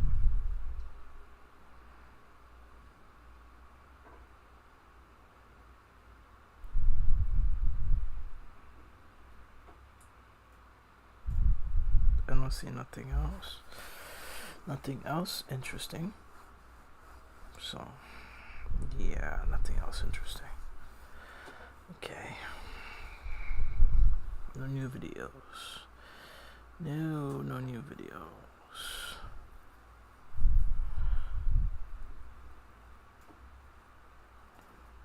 No, okay, let's listen to Chris Broad.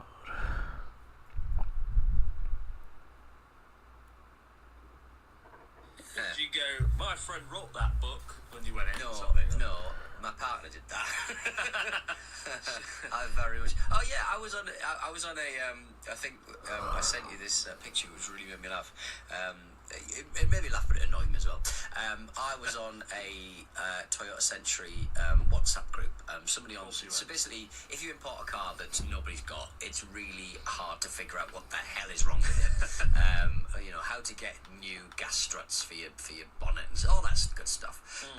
And when you're not that au fait with cars, these sort of like knowledge bases are so important and practical to use. Anyway, so I was on the Facebook group and I was asking a few questions. They said, look, are you in the UK? Let me add you to the UK Toyota Century WhatsApp group. I'm like, fine, okay. Let's get on a WhatsApp group for car enthusiasts. A place I'd never thought I'd be in my life, but here we go. And so I'm on there, and some bloke I've never sort of interacted, but a couple of blokes were sort of chatting on there. And they were saying, yeah, my the yen's really weak at the moment. It's a really good time to visit and stuff. My son is over there teaching English as a foreign language. Basically, Chris Broad without the fame. And nobody said, sorry, who is Chris Broad? They just seemed accepting of who, like your Prince or something. I was fuming. I was absolutely fuming. I love it. I'd take all of my reserve not to get involved. I got, let me tell you a few things about Chris Broad. Sometimes his microphone doesn't work. It's a caricature of my own self at this point. That's cool, though. I like that. It's good, yeah. Yeah. How does it feel to know someone of this of that ilk, level, of that fame? Yeah. Chat groups for cars. Just like your Prince or I don't know. Did Prince have a Sunday Times bestseller? Famous people. Did Prince have a Sunday Times best-selling book though? I don't think he ever popped out a biography or autobiography, did he? Yeah. I bet he could tell some stories. The book's finally been toppled. Mad. It's finally been toppled from the top #1 spot, unfortunately. That's it. I mean, that's a pretty good run, isn't it? What, from, was it the paperback one, yeah? Paperback, 5 weeks at #1, I think. Yeah. That's pretty amazing, good. Chris. Not good enough, though. I want 6 weeks. I want more. Have the discussions been had about a follow-up, so to speak? Yeah, we talked about it a little bit, and I was like, I'm not writing a book ever again. I did enjoy it. Don't get me wrong, I did enjoy it, and it was a very bad time to write a book while learning how to chess and box and do Spartan races and do cycles with Connor and everything else. It was really like a difficult time to write. I remember you were over in London, and you would. I remember we were having a meal, and you did not want to talk about the book at all. Very stressful. I am proud of it though. It's a cool book, and I only got hold of the paperback myself the other day. I actually got hold of one and did a little book signing in Tokyo. Got to meet some folks, which was really nice. And I'll probably do more as well. But yeah, I've been thinking about doing another one. Do you know what I'd love to see? I would love to see like a Japanese language cover for Abroad in Japan. That'd be lovely. In like Japanese language, with like kanji characters for the. Yeah. It could be cool. I think you could mop that up, I'm sure. And I think they're going to translate it into Japanese at some point, which would be quite an interesting thing. I'd be really kind of cool actually to read like the Abroad Japan book in Japanese and sort of have like a language learning component to it. Literally not be able to read your own book. I should translate it into really like shite, simplistic Japanese. Like, he visits a lot of museums in this book. Ramen ski des. Sushi might ski des. It'll be that. I don't know why it'd sound like that. I wouldn't be the audible. But so we actually talked about doing another book, this time more sort of travel focused. And sort of thinking about all the travels I've got to do, and because I've got to go to all 47 beverages in Japan. I have lots of interesting stories that I could draw from there. So I'm thinking about it. But there's a lot of things I want to do. I still want to do like a short film. My dream is to sort of still be a filmmaker making proper films just before the bit where they become fully AI generated. So I want to enjoy. I've got to make one film and see what happens. It's been really interesting. I've been following Francis Ford Coppola's latest film, Megalopolis, which is quite a tongue twister, and it's been like partly savaged by critics, mostly Sam, but also, you know, some people like, it's so ahead, it's so ahead of its time. And but if you watch the trailer, it looks like it was like a student project. It's really the story of the making of the film is even more interesting than the film itself, it seems, in some respects. Like, apparently he spent half the time just sitting in the trailer being high when he should have been directing, and then halfway through the shoot he sacked, or I think the visual effects team just left. They sort of walked off, and that is painfully abundant in the trailer. And you know, it's like Paint Shop Pro special effects. It's so bad, some of it. And a great name check for Paint Shop Pro. You do not hear enough about Paint Shop Pro still kicking about. So I found most critics have, and interestingly, you know, Francis Ford Coppola's had a hell of a career doing things like The Godfather, The Conversation, Apocalypse Now, and Apocalypse Now famously was, I think, destroyed by the critics when it came out. And now it's like revered as one of the greatest war films, if not the greatest war film ever made. And it's an astonishing film, like a lot of his work. So maybe it's like that, you know, maybe the critics are, you know, not prepared for this level of film. But again, I don't know. But then my friend Marcus sent me a photo today. IGN gave it a 9 out of 10.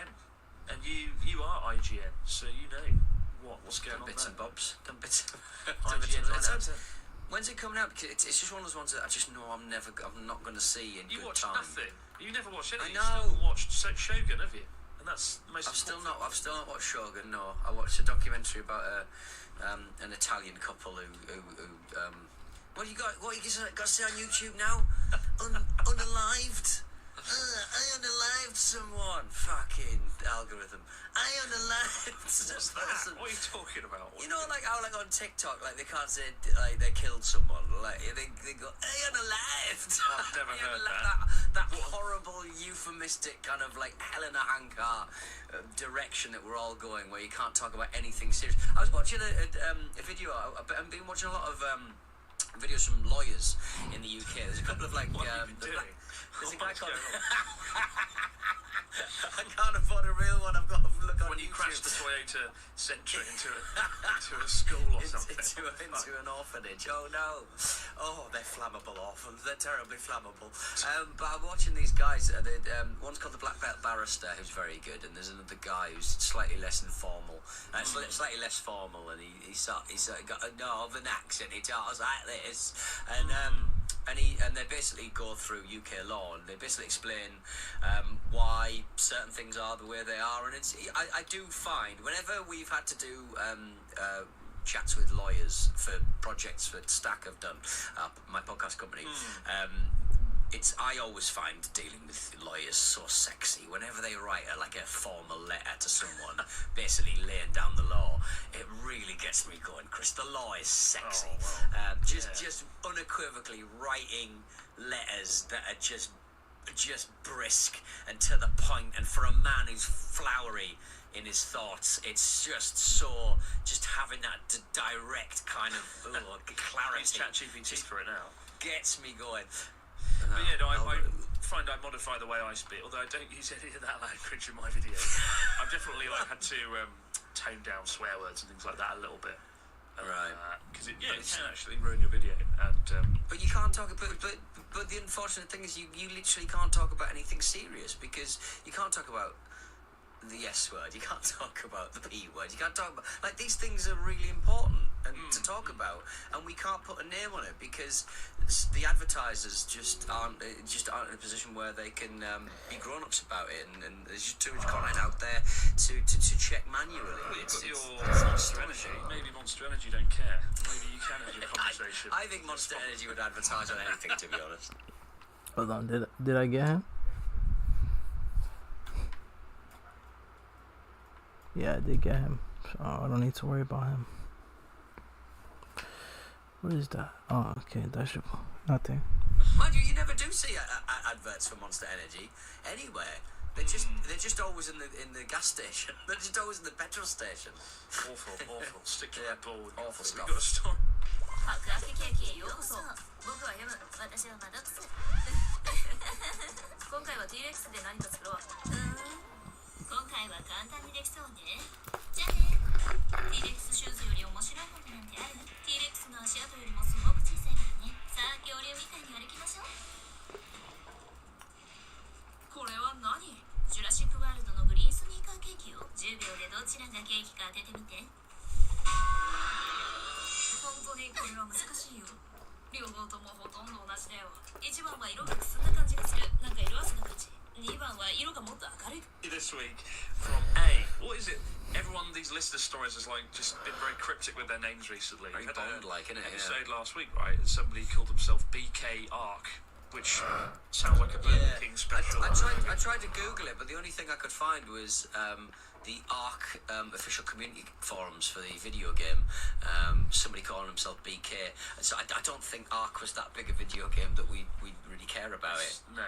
It's all a bit of a Burger King conspiracy, if you ask me. We got a It story is, from it is. somebody who literally is just called A.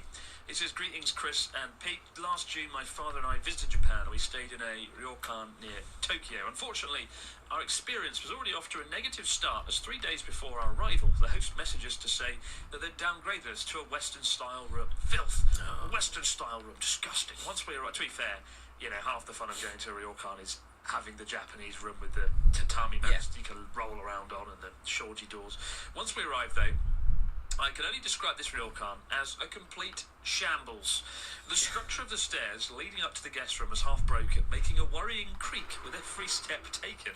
Our hostess, an old and very kind lady, led us to our room, which merely had 2 mattresses thrown on the floor, and I'm convinced that it would just normally have been a storage room. She proceeded to tell us that there was no air conditioning, but was kind enough to point out the sockets that worked, the ones that worked anyway. As she went to leave us, the landlord turned up a tall, wide-set American man who was completely drunk. We had an immediate bad feeling. This is like 40 Towers gone wrong. We had an immediate bad feeling, and so requested to just cancel the booking in favour of finding somewhere else to stay. We... Is this real? Where is this place? We left, found alternative accommodation, and had a thoroughly enjoyable rest of our trip. My question to you is, how do you make sure ryokans are good quality? This one had relatively good reviews, which turned out to be dreadfully wrong. Is my experience an anomaly? I'd love to support ryokan businesses in the future, and I think I just got unlucky. All the best, A. Presumably for Anonymous. I mean, I did a video a few weeks ago where I talked about something like this. There was the cheapest hotel in Tokyo that I could find in Shinjuku was like $20 a night for a double bed, and the photo looked alright, and then you looked at the reviews and it was a fucking horror show, right? The door handle had the door lock had come off, and rather than screw it back in, they used sellotape. They used like masking tape to put it back on, and like it was just, the sink just looked like it had cholera in it. It was fucked. And so you've got to do your homework with reviews. Now clearly A had done some homework, but like cross-check your booking on like booking.com with Google reviews, try and look around, build up a picture. But this there's a lot of questions here. They can be quite kind of like middling to kind of, they can be good and they can be bad ryokans, can't they? I mean, they are, at the end of the day, they're usually quite old buildings, and you should judge them on that. But I mean, if they've got 2 mattresses in a storage room, yeah, that's a Western room. That's probably where Westerners live. Oh, it sounds rough. Yeah. I mean, it doesn't really sound like a ryokan. You know, this sounds more like a minpaku, which is kind of like a bed and breakfast, where it's a lot sort of cheaper and, you know, there's less hospitality involved. Although, yeah, it seems there's no hospitality involved in this one. The whole downgrade thing's a bit worrying, because clearly they've like masqueraded as this like ryokan, and they're like, oh, we have to put you in the shit room, which is probably the only room they have. But the bit where the drunken American man comes in, you know, maybe it was just American Pete. Maybe he owns a secret place. Hey guys, hope you enjoy your room. Who knows? That'll be a lot of fun. But no, very, very I'm alarming. gonna be streaming every last second of this fucking hotel stay. I need content, man. Jesus. Well, speaking of drunk and sake, this week's news story involves sake, which has been taking off recently overseas, specifically in the UK, which is quite an encouraging news story, because sake, sadly, is on the downhill slope in Japan. People aren't drinking it as much. Young folks don't drink sake as much as they used to. Alcohol outright is being shunned. So, some good news. Tell us what's going on, Pete. Fill us in on sake. Yeah, well, the Japanese fermented rice drink sake is becoming increasingly important on the international drinks market. Important. Exports have grown virtually every year for the past 13 years, and the export market in 2023 totaled about £211 million. China and the US are the biggest consumers of sake, but the UK market is growing apparently. The sake is now sold in specialist shops and decent bars. Waitrose reported searches for sake on its website have increased 241% year on year, while searches for plum sake were also up 100% on 2023, which thinking about it probably isn't that much. Even Wagamama, one of the first restaurants to offer the drink nationwide, has just added a sparkling sake to its list. Obviously, the UK about 7 years ago started getting very excited about stuff like good gin and great beer, and people really like yakking on about nonsense about special beers and stuff like that. So this is obviously the last bastion of the drink to kind of fetishize. But sake ticks a lot of boxes. It's got no preservatives, tannins, or sulfites, and people are a bit more aware of that stuff now. And now they're kind of so they're importing sake at a hell of a rate. I actually Waitrose is a good example because I occasionally shop in there when I want to get rid of a lot of money quickly, and the sake there is always the bad sake. There's one particular brand of sake that you always see in a supermarket. It's this yellowy sort of golden box, and it's disgusting. But there are really good companies doing sake. I forget the one that I ordered online, but in lockdown I got addicted to Prosecco and was drinking it like beer, and I very much started getting involved in the whole sparkling sake scene. They're these little sort of blue bottles you can buy that are probably about 2 glasses full, and sparkling sake is worth having a crack. If you're a fan of Prosecco, or if you're a fan of champagne, if you're a fan of stuff like that, it's worth having a crack because it's just so light. It's such a light drink, and really big fan of some is it over sweetened sake with a bit of fermentation and sparkling in is really good stuff. So sparkling sake, 2 thumbs up from me. I went on a brewery tour of 3 sake breweries last week, and it was a bit rubbish because I had to drive. Me, Charla, and a few others. So I got to smell the sake at 2 of the breweries. Luckily, the 3rd brewery we used a train, which we should have done from the outset. What's the point of going to a fucking sake brewery if you can't drink the sake? It was good. Once you've seen one sake brewery, you have seen them all. Let no one tell you otherwise. Some sake breweries are much better at their tours than others. As I found out on this trip. Everyone was lovely there. It does get a bit boring being like, this is where we put the rice and toast the rice. I can't believe you did 3 of them. I know. Surely the process is exactly the same at each one. I wanted to... I'm working on a project that's coming up, and I wanted to, sample some of the sake, and I learned a lot actually about the whole world of sake. Rules.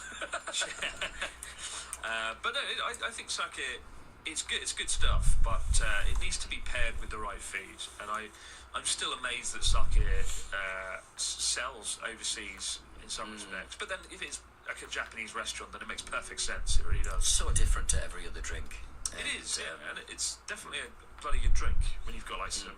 It goes really well with fish in particular, I find. Nice with a nice plate of sushi or sashimi or something like that. But it's encouraging. Although when it's the sales have increased 241%, it's like, wow, it's gone from £10 to £20. But encouraging. I'm curious as to where the sake is selling in Did the you UK. in the brewery? Did they give you the sake brewery? Because they give you free if you want the. I think the byproduct of making the sake, you get this kind of rice, like the pounded rice kind of, that comes out after the end of it, and they give you it for quite cheap. I think you can use it in cooking, or use it for fertilizer or something like that. Kind of thick, white chalky thing. It is. It's kind of like chalk meets hand soap. and Yeah. you can touch it, and it's kind of like quite soft. It's just like soap, honestly. Yeah. It's called sake kasu, and it's kind of the leftover bit of the sake. Right. But actually, it tastes really good, and they make it into like a non-alcoholic sake drink called amazake, which in some respects I like more than sake. It's non-alcoholic, and it's almost like rice pudding kind of texture to it. It's quite thick and creamy, and in winter, you know, when it's really cold, it's really nice walking down the street with some amazake. It sucks. It's like... They take the leftover byproduct and make it into something that is as equally delicious as the sake itself, right? Pretty cool. So... But, they're shutting down guess fast sake breweries, and we do... to get a license to be a sake brewer, it's practically impossible as well, Strength. unfortunately. What's weird Next is, one is strength. and I only found this out a few months ago with Connor on a trip to Akita.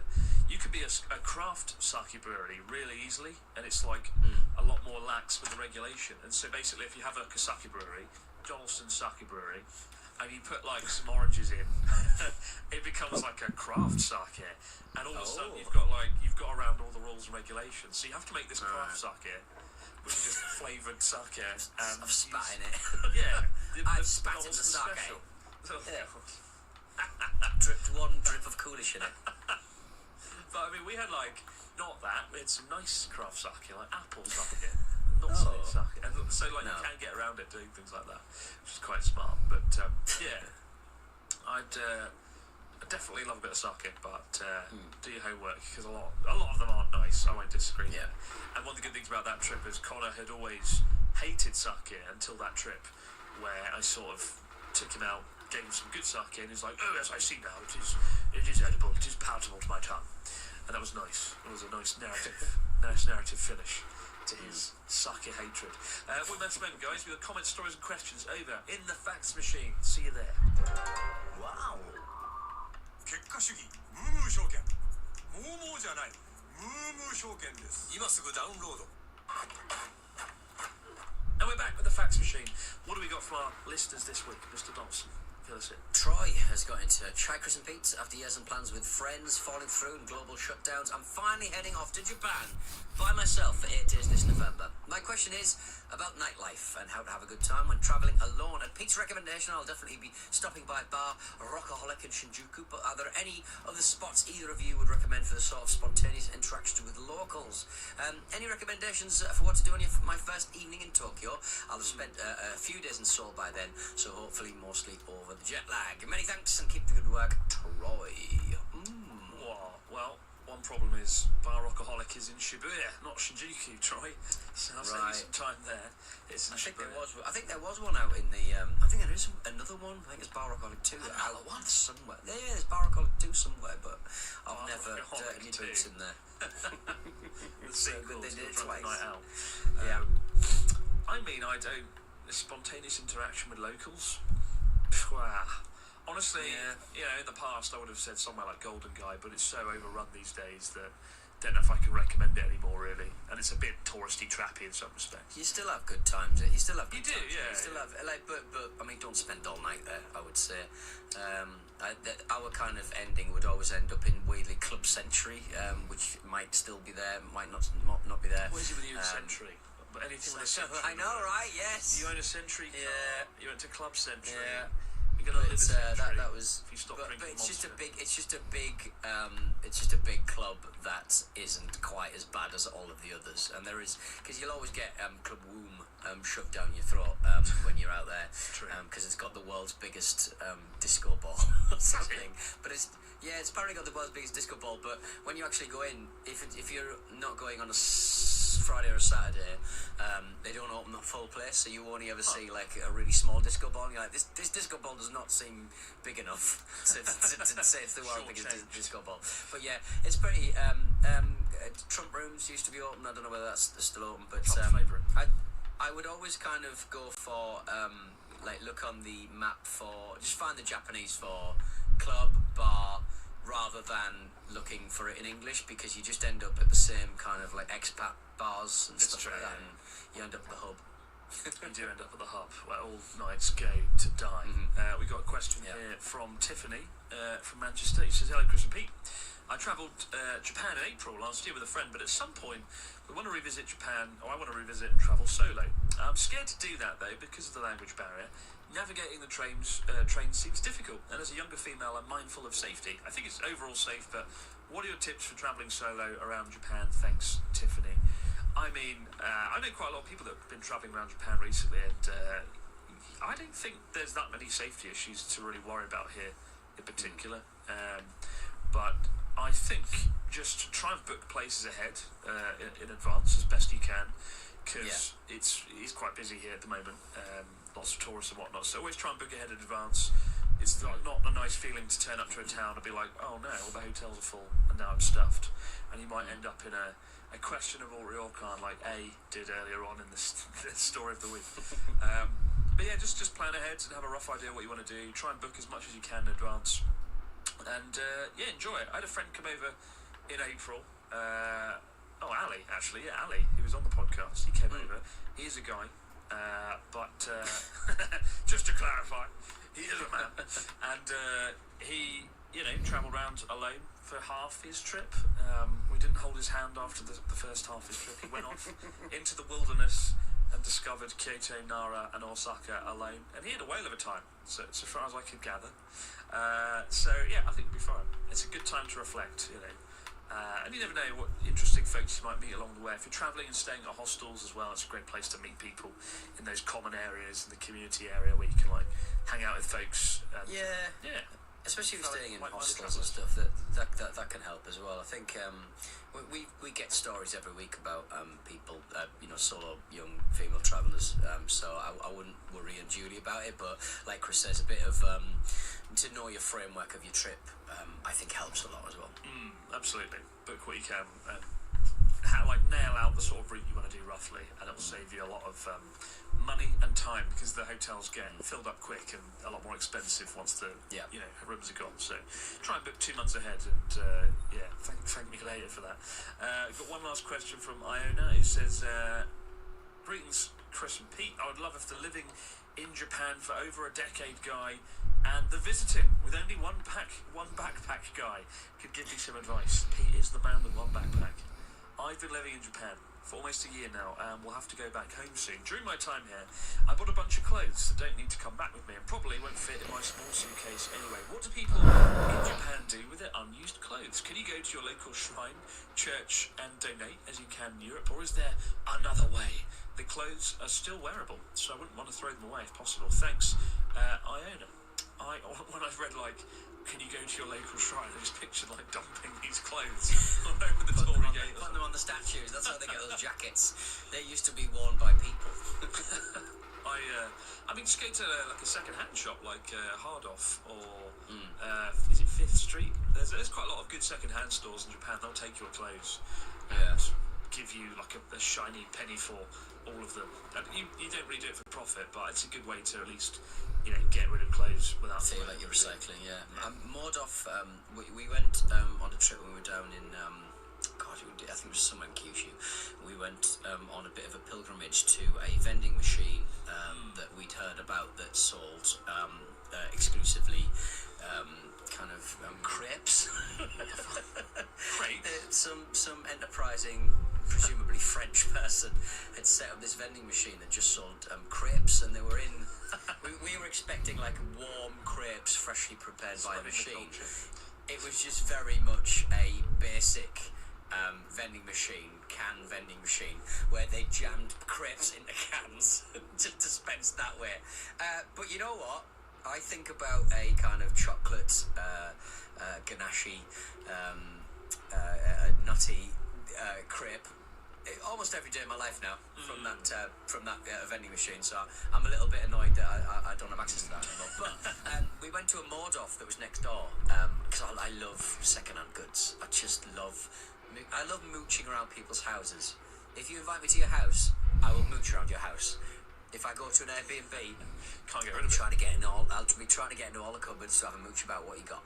And Mordorf is the clothing branch of Hardoff, obviously, and 3 floors of just second-hand. There's a little section for musical instruments and music and stuff, and watches and stuff. But the clothing stereotype, and it's a stereotype that's real.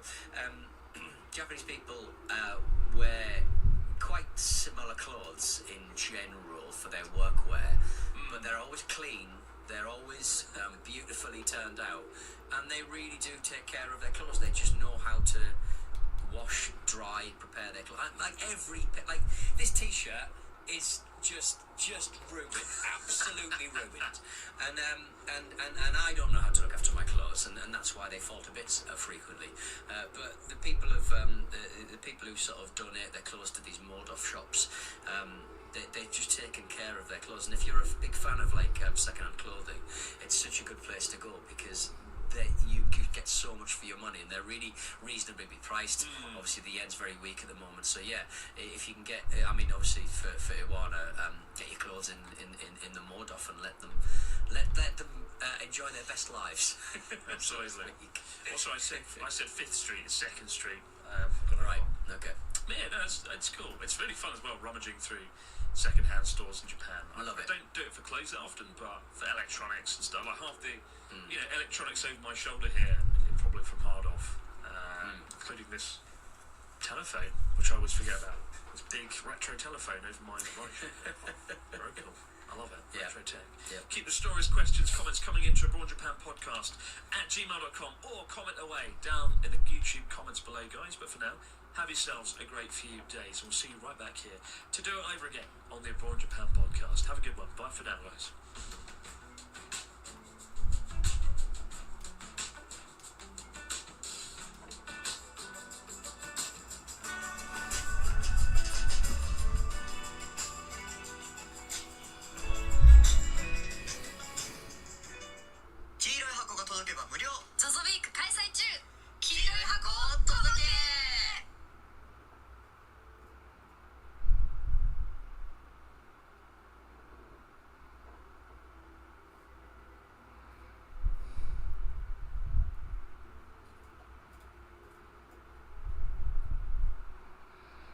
So, there's a place in Tokyo that I want to take you for dinner. A place where the chicken is grilled so slowly and meticulously by hand, it practically melts like butter in your mouth. A place where the edamame are so crisp and refreshing, they taste like they've just been plucked from the meadows of Kyoto. A place where the fresh fish is so delicately sliced, it glistens like stars in the night sky. A place where, oh wait, never mind, you can't go in there. Well, look, don't worry. I do know a good place around the back of the Sensoji Temple. I think it's called Burger King or something. Let's go there instead. Come on. Yeah, shit.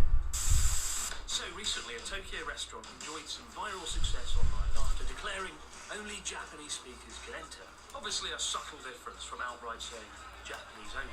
But call me Mr. Cynical, but it does seem like the owners found an ingenious loophole to basically rolling out most foreign customers. Now, I've always said, if you're moving to Japan, for God's sake, learn the language. You'll find it deeply rewarding, and also as a matter of courtesy. I think it's only right you should learn the language of the country you're moving to. But to come here on holiday for a couple of weeks, I think it's a bit too much to expect foreign tourists to master the world's most complicated language for a few days stumbling around Tokyo. As a tourist in Japan, you pretty much need to know only 5 key phrases to get around, again, as a matter of courtesy, more than anything. And those phrases are...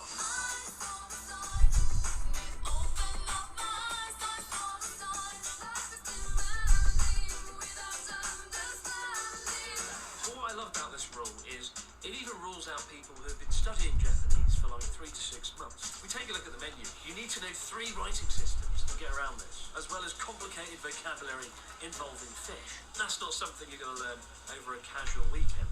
Now you might be thinking, well, I'm smart. I've got Google Translate. I'll take a photo of the menu and translate it over into English. And actually, it can work pretty damn well, right up until you find an indecipherable handwritten menu. You know, I've walked into restaurants with handwritten menus so complicated, even the finest Japanese scholars of the written word would struggle to understand what the fuck is going on.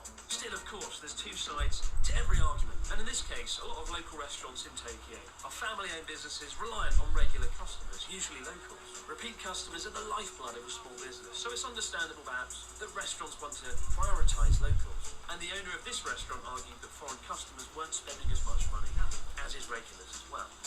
But before we crack out the violin, imagine coming to Japan on holiday and being berated just for walking into the wrong restaurant. As happened when a couple walked in and were made to feel guilty for not being able to speak Japanese and told to bring an interpreter in a completely over-the-top and unkind manner. He also likes to vent his frustration at Japanese customers as well, if they don't like his cooking, God forbid, as we can see in these very happy, upbeat Google restaurant reviews. Cheap and fast are the best, but unfortunately the taste is not good. I hope you try a little harder on the taste. You stupid tongue! It's not that the taste isn't good, but cheap and fast food is bad. So you should change your stupidity and go to a restaurant that's expensive and delicious. I'll say it again. Let's go to a restaurant, that serves expensive and delicious food. A stupid tongue, the worst kind of tongue that there is. It wasn't tasty. This is a restaurant that seems to be established with regular customers. Price per person, 2,000 to 3,000 yen. 49 likes. I'm glad I was able to write about the fantasies of the garbage scum. Fantasies of the garbage scum. I'm glad I was able to write about the fantasies of the garbage scum of a human who has visited the store. Fantasies of the garbage scum, I love it. It's the Tolkien masterpiece I never knew I needed. And the final, and perhaps most scathing review of all, simply says, shopkeeper with a Paleolithic head. Food 1, service 1, atmosphere 1. You've got to admit, Japanese reviewers are pretty damn savage. Anyway, what if you desperately want to enter this prestigious restaurant and be served by a shopkeeper with a Paleolithic head? How much Japanese would you need to know? How long would it take? Where the hell would you even start? So in this video, I want to go over the 3 main hurdles you'll face when studying Japanese and some potential strategies for getting around it. The rewards of studying Japanese are great. Not only do you get to enter this restaurant, but you get to communicate with 120 million people, gain a whole new way of thinking, and perhaps above all, you can watch Shogun without subtitles. Oh, I need my ship back. Oh, I want to go to Wales. And before we get to the Japanese, I have to say this sort of thing is incredibly rare. You know, I don't want folks thinking that this is the norm, because in 12 years of living here, I can probably count on one hand the number of times I've walked into a restaurant and been made to sort of feel uncomfortable for not being Japanese. The topic's especially pressing.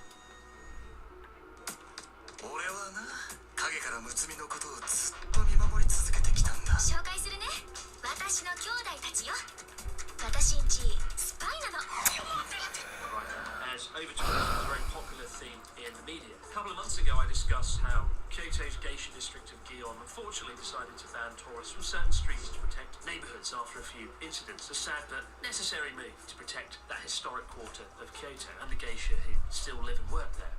Since then, though, every week there's been an onslaught of news stories about over-tourism, about this topic. Like a few weeks ago during Golden Week, one of the busiest weeks of the year, this laughable ANN news report did the rounds showcasing the horrors of an overflowing bin in Kyoto. Oh my god, how will Japan recover from this?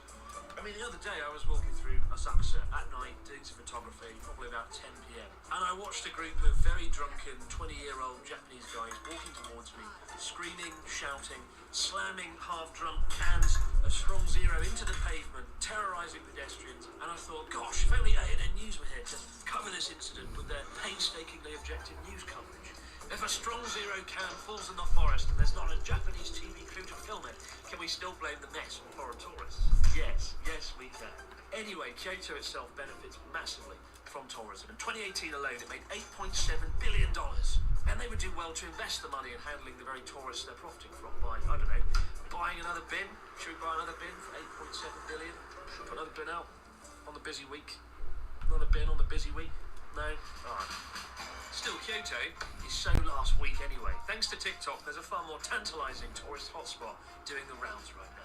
Tourists have been flocking to a footbridge and a Lawson at the base of Mount Fuji after some TikToks went viral, showcasing the view of Mount Fuji majestically floating in the sky over Lawson, with swarms of tourists descending upon the streets to get the shot, dashing across traffic and causing all-around mayhem for the locals.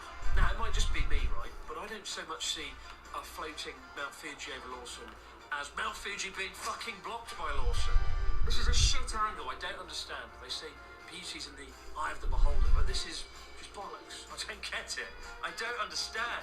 Who needs the iconic Chureito Pagoda when you can have a concrete footbridge? The fuck? And without it. And you have to wonder what kind of wacky, original, brilliant angles that we'll find going viral on TikTok next. You haven't seen Himeji Castle until you've glimpsed it from the Family Mart car park. You simply haven't experienced the King Kakaji Golden Pavilion until you've witnessed it sandwiched between the Coca-Cola vending machines at dawn. You know Itsukushima Shrine doesn't look the same as when it's obstructed by the Daily Yamazaki at sunset. No more fun for anyone. They're going to build a wall 8 feet tall, obstructing this must-see view forever. Necessary or radical, you decide. This issue will be resolved forevermore. Well, that is until everyone discovers the Family Mart just around the corner with the exact same view. Oh God, here we go again. Now you might be thinking, wait a minute, aren't you the same guy that claimed you could speak Japanese fluently in 6 months in that video all those years ago, back when you looked good? Well, I maintain it can still be done. I think you can learn to speak Japanese fluently in half a year and have a good conversation. However, what you can't do, viewers, is read my decadent menu and all the kanji characters that come with it. 3 writing systems, 2,200 characters, an undertaking so difficult it takes the average Japanese student 12 years of formal education to master. Again, you might be thinking, nonsense, I can learn kanji characters. Look at this one. It means tree. And it sort of looks like a tree, for God's sake. Of course I can remember that. And this one means fire.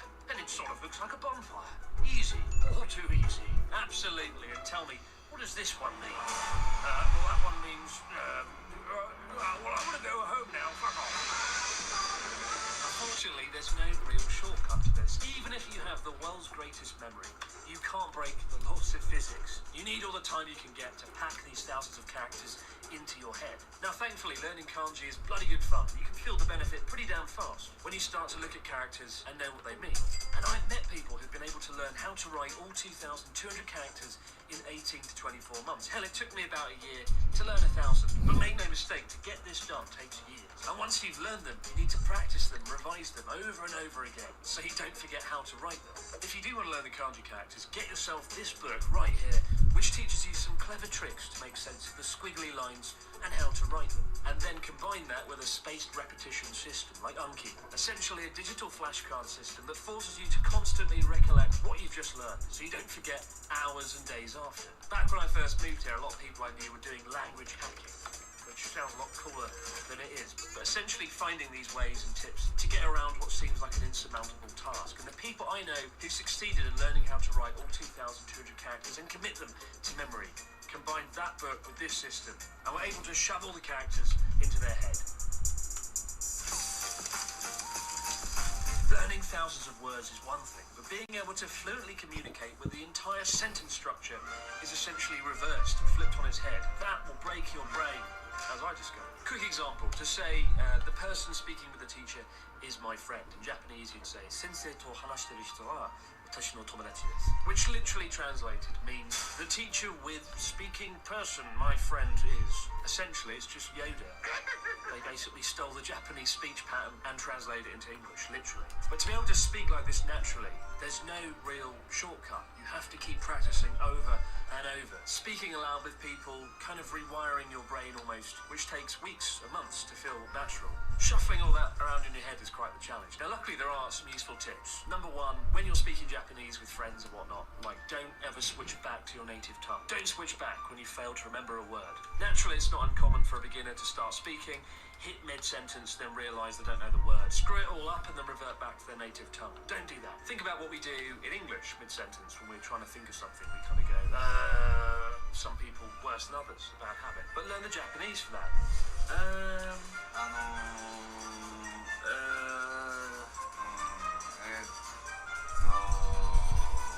And of course, early on when you don't know most of the Japanese vocabulary, there's going to be loads of words you don't know. Rather than switching back to English or fumbling for your dictionary when talking, speaking with a Japanese friend, use explanatory phrases to try and get around it. For example, if you don't know the word chushajo means car park, be like, oh, kuruma tometeru basho wa nanteyu nihongo de? Oh, chushajo. Yeah, okay. What if you don't know the word for scissors, you can be like, kami o kiru mono wa nanto imasu ka? Hasami. Like, that's the way to do it, right? Don't keep going back to your native tongue. Don't get your phone out. Just keep going, plowing ahead, and using ways around it like that. The longer you stay in Japanese, the more you think in Japanese, and the quicker you kind of learn and master the language. Obviously, if you're in Japan, you have a major advantage as you can talk to people around you and you're immersed in it 24/7. But even if you're not here, you can still sit in a quiet room and practice the phrases aloud. And there's so many good resources these days to help you get the job done. Like these books right here, which I recommend each and every one of them, especially this one. But I've saved the biggest reason you'll fail till last. And it's the reason most people I know fail. It's the reason I kind of failed. Originally, I had all sorts of reasons for point 3, like politeness, the complicated politeness, the cultural nuances. But actually, it's a lot simpler than that.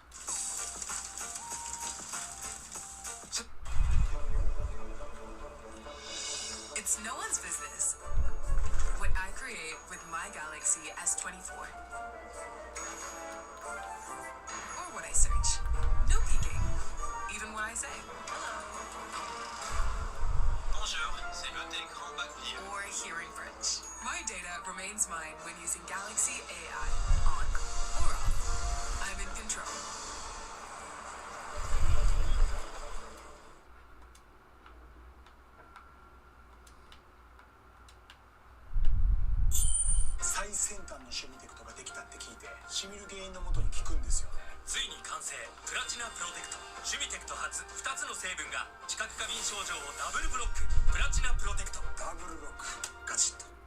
The best way to explain why mastering Japanese is so damn difficult is with this unspeakably crap hand drawing. Sorry, this is all I can do. Learning Japanese is not so much climbing a mountain as an entire bloody mountain range. And it starts with Mount Fuji, a steep, nightmarish incline where the knowledge comes thick and fast, but so does the relentless brutality of the climb itself. But it's in that period that you'll learn the most commonly used words and kanji characters, as well as potentially being completely overwhelmed by them. And after a year, if you're still committed and you keep on going, you can make it over Mount Fuji and begin the long, arduous climb up Mount Everest, where the challenge is massive but a lot more gradual. You've learned the basics, you can sort of communicate, and it gets a lot easier to wedge all the vocabulary and all the characters into your head. It just takes lots and lots of time. Most folks will fail around here at the start of Mount Fuji, and the reason you'll fail is simple: motivation. When you discover how much you have to learn to get over this first mountain, how much time you have to commit to study, when that dawns on most people, I find they sort of lose steam quite quickly in their studies. I actually started learning Japanese about 2 years before I came here as a teacher. I took like classes on the side of my degree, and I had no motivation because I didn't know if I had a job here waiting for me. I never thought I'd actually end up in Japan. It wasn't until I got here and ended up in a school surrounded by students and teachers and colleagues that I couldn't communicate with that I started to actually go, oh shit, I really want to know Japanese now. It was only then that I really had that powerful motivation to learn. Bit of a flawed strategy, like, oh yeah, I'll learn how to swim after I've dived into the sea.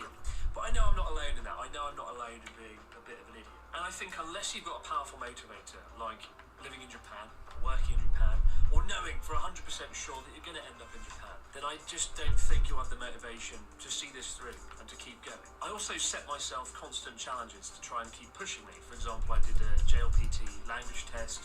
I did a speech contest. I had these big silly goals that kept me going and kept pushing me. But even when you do get here, many people discover that they can get by on 3 to 6 months of Japanese and sort of do what they need to do in everyday life. Statistically, you're here and you'll always be here. And there's nothing wrong with that. You only live once, and the most important thing we have is time, how you choose to use your time. And unless you plan to live or work in Japan, or you just want to watch all the anime and manga without subtitles, then this is a massive time investment that might not be a good idea. After 3 years, I switched out my intensive studies of Japanese and switched it to YouTube and filmmaker stuff because that was what I was passionate about and that's what I wanted to do. And sometimes I regret not going further than I did, but I'm proud that I got over the Fuji bit and I'm glad I got halfway up Everest because I never thought I'd be able to speak, comprehend or communicate in another language at all, let alone Japanese. I was, you know, as an 18-year-old I would never have imagined that was going to happen. So that's pretty fucking cool to me. But if you find your motivation to do something, even the most seemingly impossible task becomes doable. And in the case of learning Japanese, whether it's moving to Japan, doing a JLPT language test or a speech contest, just keep finding ways to challenge yourself and you will stay motivated in the long term. But of course, if you do keep going, if you do become fluent, you can set foot in this restaurant. For that alone, it's completely worthwhile endeavour, of course.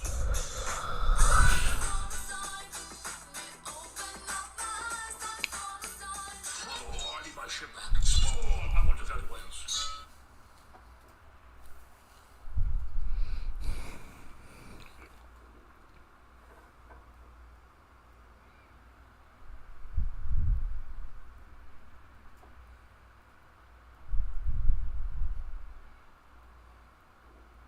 Hold on. I'm sorry, guys.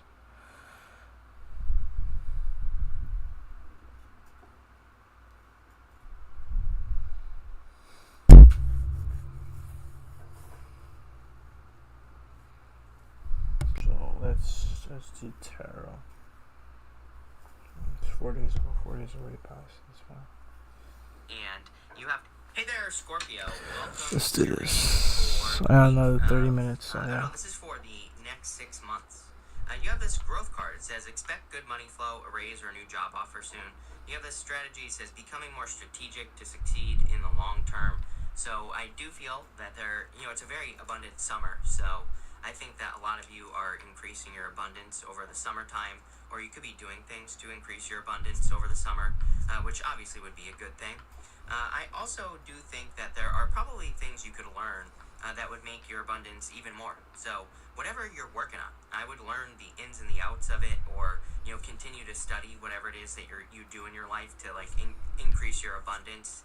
Even if you're retired, I always get people that are retired and they're like, "I'm retired. What am I supposed to do?" I'm like, "I don't know. Like, learn about investing. Learn about or something like that." Like, I can't hold your hand here, Scorpio. As I always say, I think I'm gonna get off. Scorpio for some reason, but I think I'm gonna get off after I sell this shit because fuck, I'm falling asleep, man.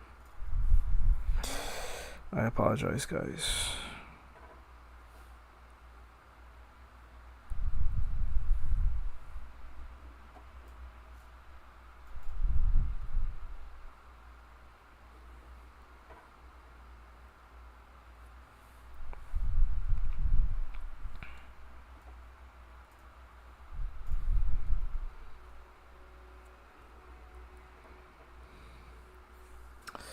Alright, let's go. Fuck yeah. Yeah.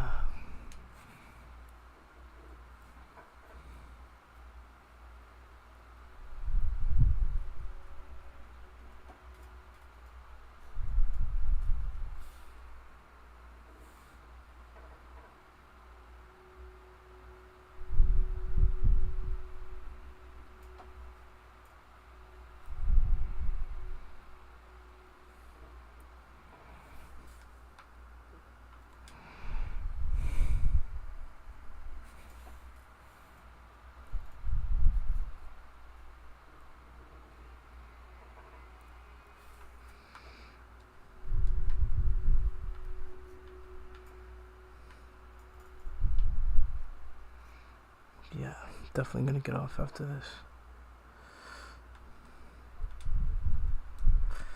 My fucking eyes, man.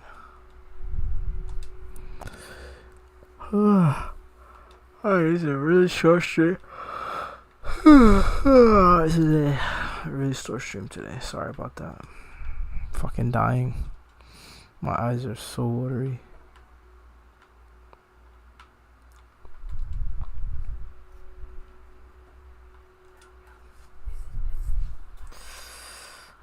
Let me do the junk shit first.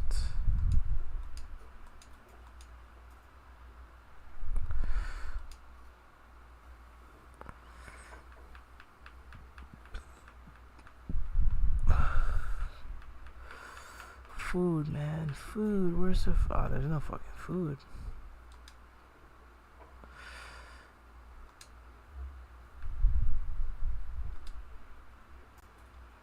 No, okay, so okay, now okay, so wait, let me double check before I sell.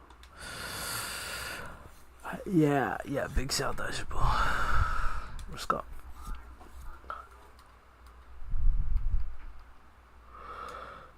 Okay, one fat man, definitely.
Yeah.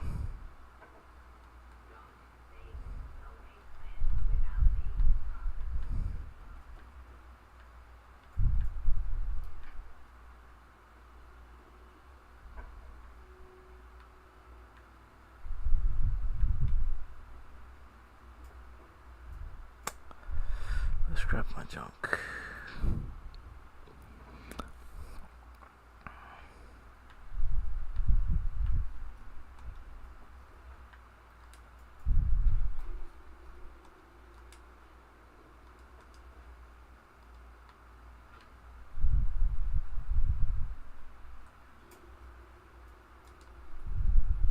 What is that?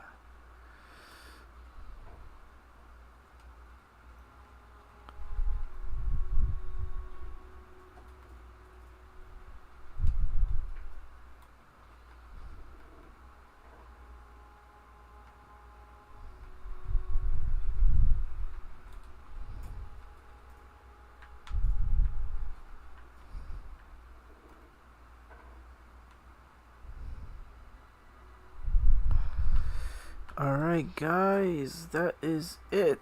Thank you for watching. Have a good day. Have a good night. I am fucking out. I'm gonna go to sleep. Thank you. Thank you guys. Peace out. 500.